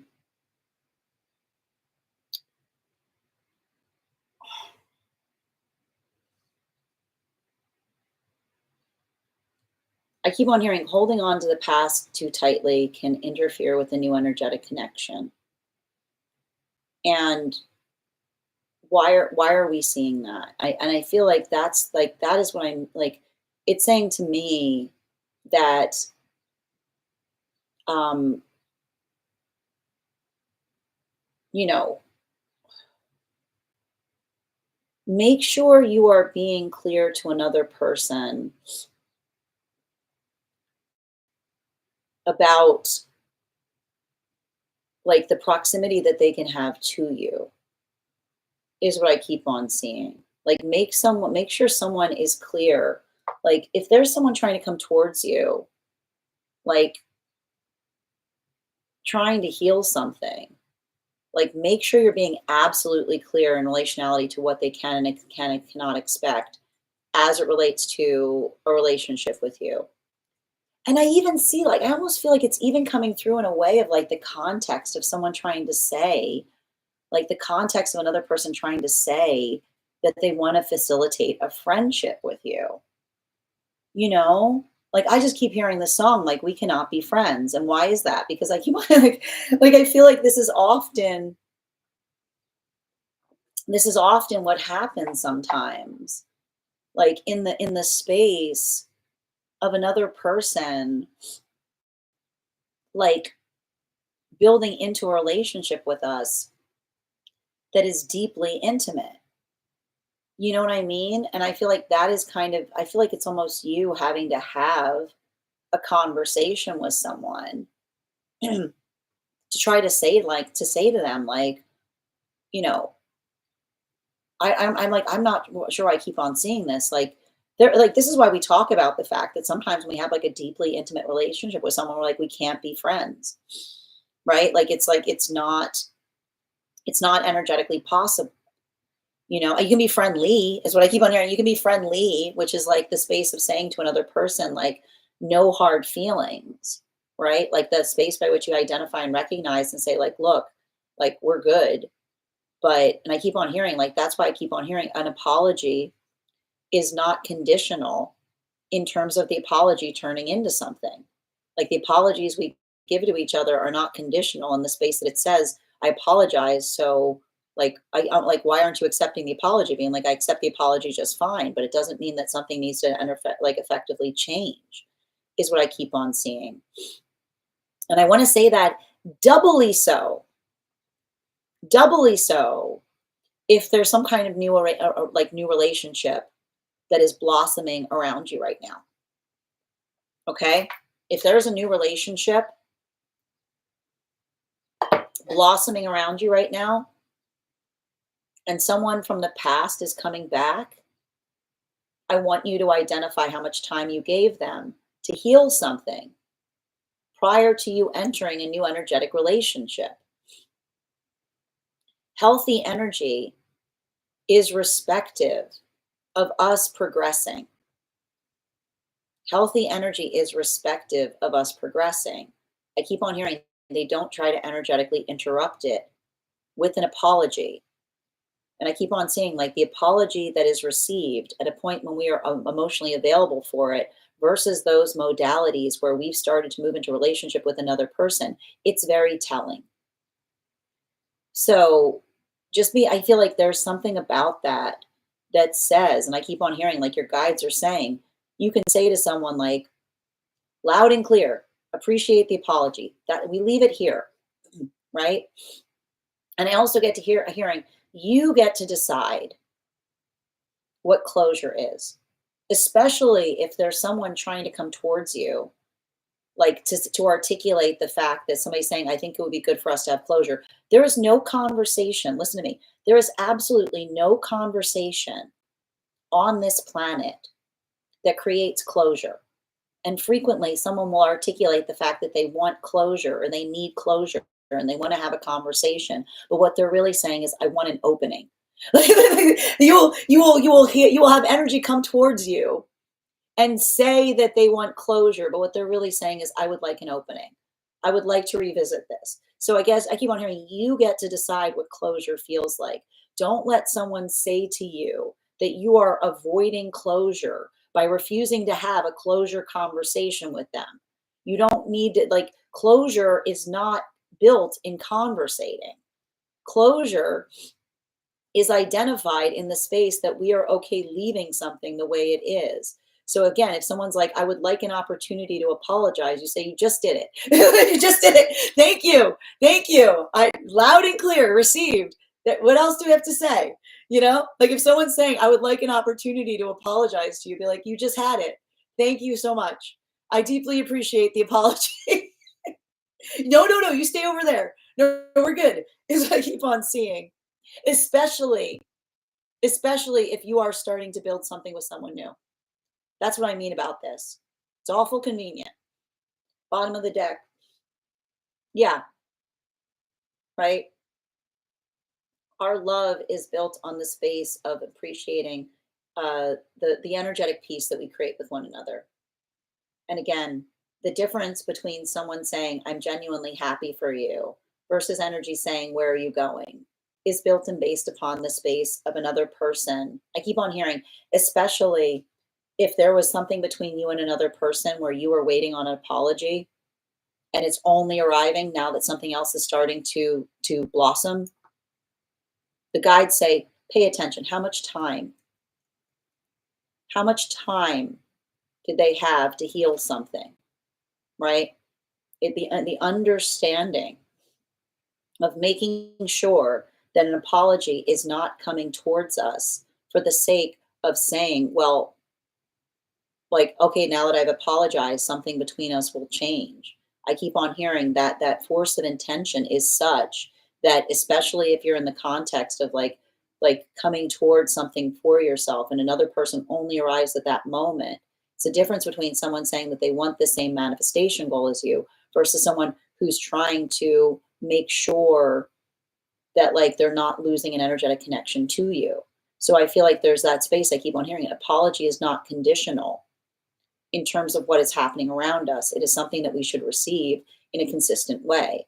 So especially if there's something about someone going away and coming back to you, like make sure that it's like, I keep on hearing, consistency is built like by what we do every day. It's not the space of someone saying, I needed time, because it's like, I keep on hearing, like, there's no time out in a healthy partnership.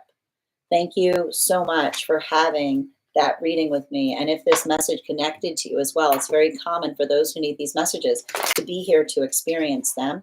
We are doing personal readings right now. And if you would like to get on the list for today, the list is closed, but you can get on for tomorrow. And you will be the first person read for. You also have an extra card in your reading. The next person on the list for, I'm going to take a moment to read over some of the comments that came through as I was reading. And Charles, thank you for the follow. That's true. Been there. Thank you for also receiving this message, Bridget. Definitely can't be friends. Good. I know it's difficult. I can see it. You know, I can see the difficulty there. Yeah, it's very hard, but once you have some distance, it gets so much better. Grand Rising, Hannah, thank you for the compliment. Yep. No, just not even delete the apology. Be like, thank you for the apology and continue forward. You know, Grand Rising, Ginger. All right. Okay, so the next person on the list for today is Oracle Erica. Oracle Erica, if you're here, can you let me know if you would like a general reading or if you have a specific question you'd like me to answer? And I'm going to, while we wait for Oracle Erica's question, let's do another intuition check. I've got the card here. We're going to count back from 10. When I get to 1, I will reveal the card. 10, 9, 8, 7, 6, 5, 4, 3, 2, 1. It was the Hind. Thank you guys so much for participating. We'll do that again after the next reading. All right. Highest priority messages for Erica, please. 4 cards. Highest priority messages. Oh, we got 5 cards here. Ooh, a lot of swords. What is up?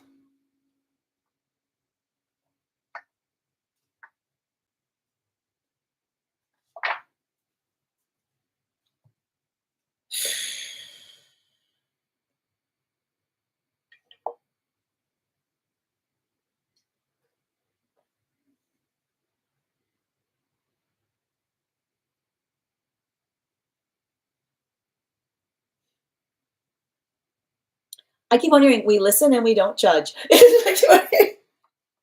We listen and we don't judge. But like this, I need to point this out. It's funny because I keep on hearing your guides say we listen and we don't judge. Because I keep on seeing that like the space by like that is like the song of love, which is like the articulation point of like I feel like that like I feel like that is like I keep on hearing like that's what you have to kind of say about something here. You know? And I gotta tell you, you know what I'm gonna say right now? If you're like, if there's like some kind of situation or circumstance where like you feel like someone's got hard feelings, but they're not articulating them, like it's not the space by which another person is telling you why, you know, like that's often the vibrate. Like I feel like you have, I feel like there's some kind of situation you've got full understanding on what's going on. Like I see you like having to navigate a situation where it feels like someone's holding some hard feelings towards you. But like I don't see like it's like that it's really painful when you can observe that, because I also see the fact that you're understanding that you're not doing anything wrong beyond energetically existing. Like it's like it's giving me that kind of energy, you know? And that's what I keep on meaning in relationality to like I feel like there's something about that that keeps on saying like when we're in a healthy space, it doesn't require us to have to chase after what is wrong, is what I keep on seeing. Like when we're in a healthy space, we don't feel like we have to play some kind of cat and mouse game with someone to get them to admit to us what's energetically wrong. We just talk about it, right? And I feel like there's someone around you that like, I don't know why I keep on hearing like someone like working through their own feelings of feeling energetically left out. But like I keep on seeing like the energetic feeling of being left out is something that they themselves need to like navigate, right? Like I keep on hearing like the guides are like we like I keep on hearing like a lot of those messages of like working through something that says that like comparison is the thief of joy. Like we don't come into the space of comparing ourselves to others, because when we start comparing ourselves to others, like we're doomed, because it's like it's the space by which we understand that our journeys are unique, and we don't feel like painful in the ability to observe each other kind of moving towards our bliss. So if you're experiencing that, I feel like this is the guides saying they see it too. I feel like these are the guides saying like they understand it. They're saying it's not easy. They're holding you. I keep on hearing like hold yourself preciously through it. Particularly and especially like as it I keep on hearing like as it relates, like I keep on hearing hold yourself gently through another person's hard feelings. Because when you're seeing someone that's holding hard feelings towards you, like and the space of being able to say like if there's something I can do to help, let me know. And if they're like, if they're not articulating to you about what's wrong, that's what I mean about the space that I feel like I keep on hearing like there's something about that force of change that like the guides are saying like understand. I keep hearing like understand the difference between an internal and an external problem, which is something that we could be doing differently versus just the experience by which we're having. Like don't overly internalize another person's hard feelings, especially if they're just hard feelings and they're not telling you what's going on, is what I keep on seeing. Um, Bottom of the deck on this reading. Yeah, especially with this 10 of cups in its reversal.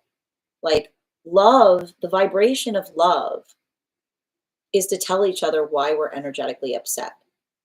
The vibration of love is the ability to articulate to another what is bothering us so that we can reach into the healthy resolution, right? So I feel like there's that energy, like you can look at a situation like that and say, if there's something wrong, you'll tell me, right? Like the ability of being able to amplify that. I feel like I see you healing in some kind of big way. But I also feel like the healing that's coming through is you having to like hold yourself gently, like through another person's um hard feelings. Like it's like having to hold like and I keep on hearing like the space by which you say like I'm available to have a conversation, but I'm not going to chase after you to have it, is the acknowledgement point that we say if you work that out, I'm here, right? Like it's the ability by which we don't allow ourselves to be bitter as we experience that. It's the space that we kind of I keep on hearing like give them time, right?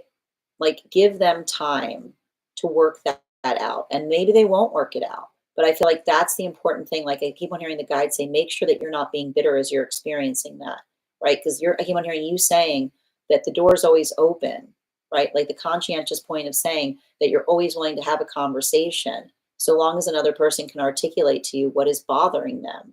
You're always, I feel like that is the expansion point to you saying, if you're ready to like heal something, I'm here for it, but I'm not gonna, I keep on hearing, like I see you saying, I'm not gonna perpetuate a cycle of an undefinable problem that I'm trying to chase after to heal, because that's where the trauma lives, right? Like that is how we traumatize each other, which is the articulation of saying, I'm not gonna tell you what's wrong. You just gotta kind of figure out, you gotta kind of do something to kind of like work through the space of figuring it out, that often can kind of create more trauma in the as we try to like work through the confusion that we're experiencing from another person. I kind of see a situation they have to say like let the confusion be the closure. And that doesn't mean that someone, when you let the confusion be the closure, you can also say, I'm leaving the door open for another person to find clarity, with the recognition that says if the day comes that they're able to arrive to that clarity, they can have that, like the conversation is available. So I keep on seeing, like, hold yourself gently as you're navigating that. And I keep on hearing, if you're articulating that to another and they need to work it out, like, continue forward. But like, also understand, like, that is the positive force of intention by which you are navigating a situation, which is almost saying, like, the hard feelings are not requiring you to become hard in the process.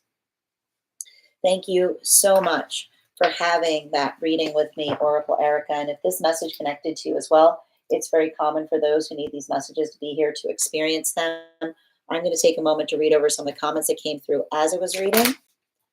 All right, just bear with me a moment. Yes. The card is looking backwards, hindsight. I love that, Chrissy. Good point. Yes, also the hind looks like a baby. I don't know. It's a very skinny cow. What are you talking about? Have you ever seen a baby cow? What kind of cows are you looking at? All right. Yes, especially when they insist on living in the past and try to put you in that box. Sending you support, Ella. Confirmation. Thank you, Nikki.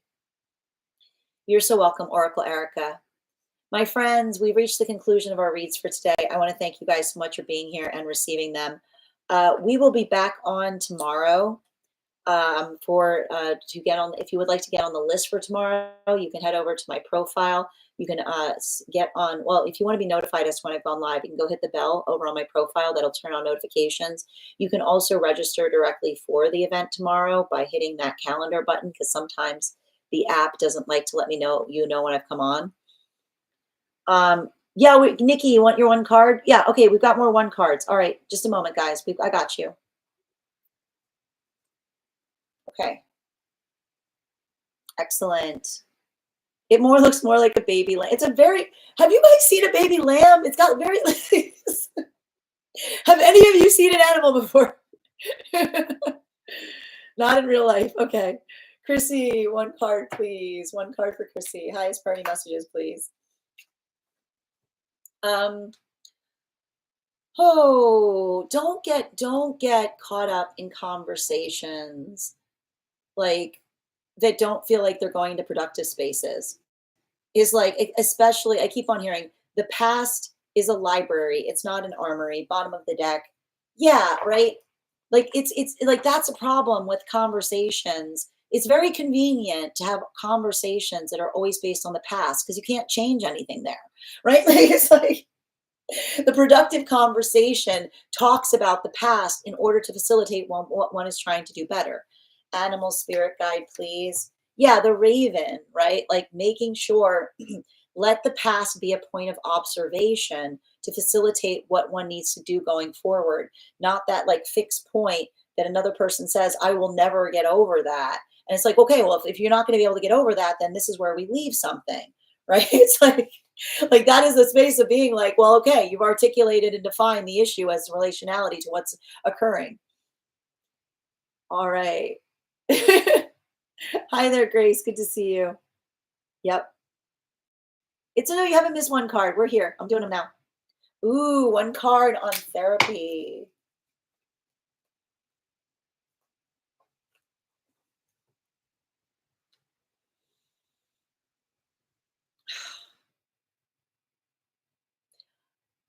I feel like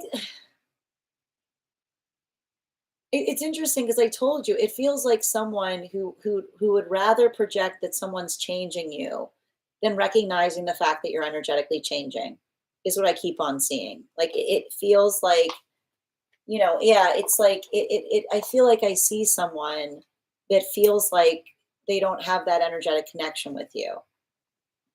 And I feel like it's almost like the conversation of them trying to say, oh, it's their fault, and being like, no, it's not them, it's us, is what I keep on seeing.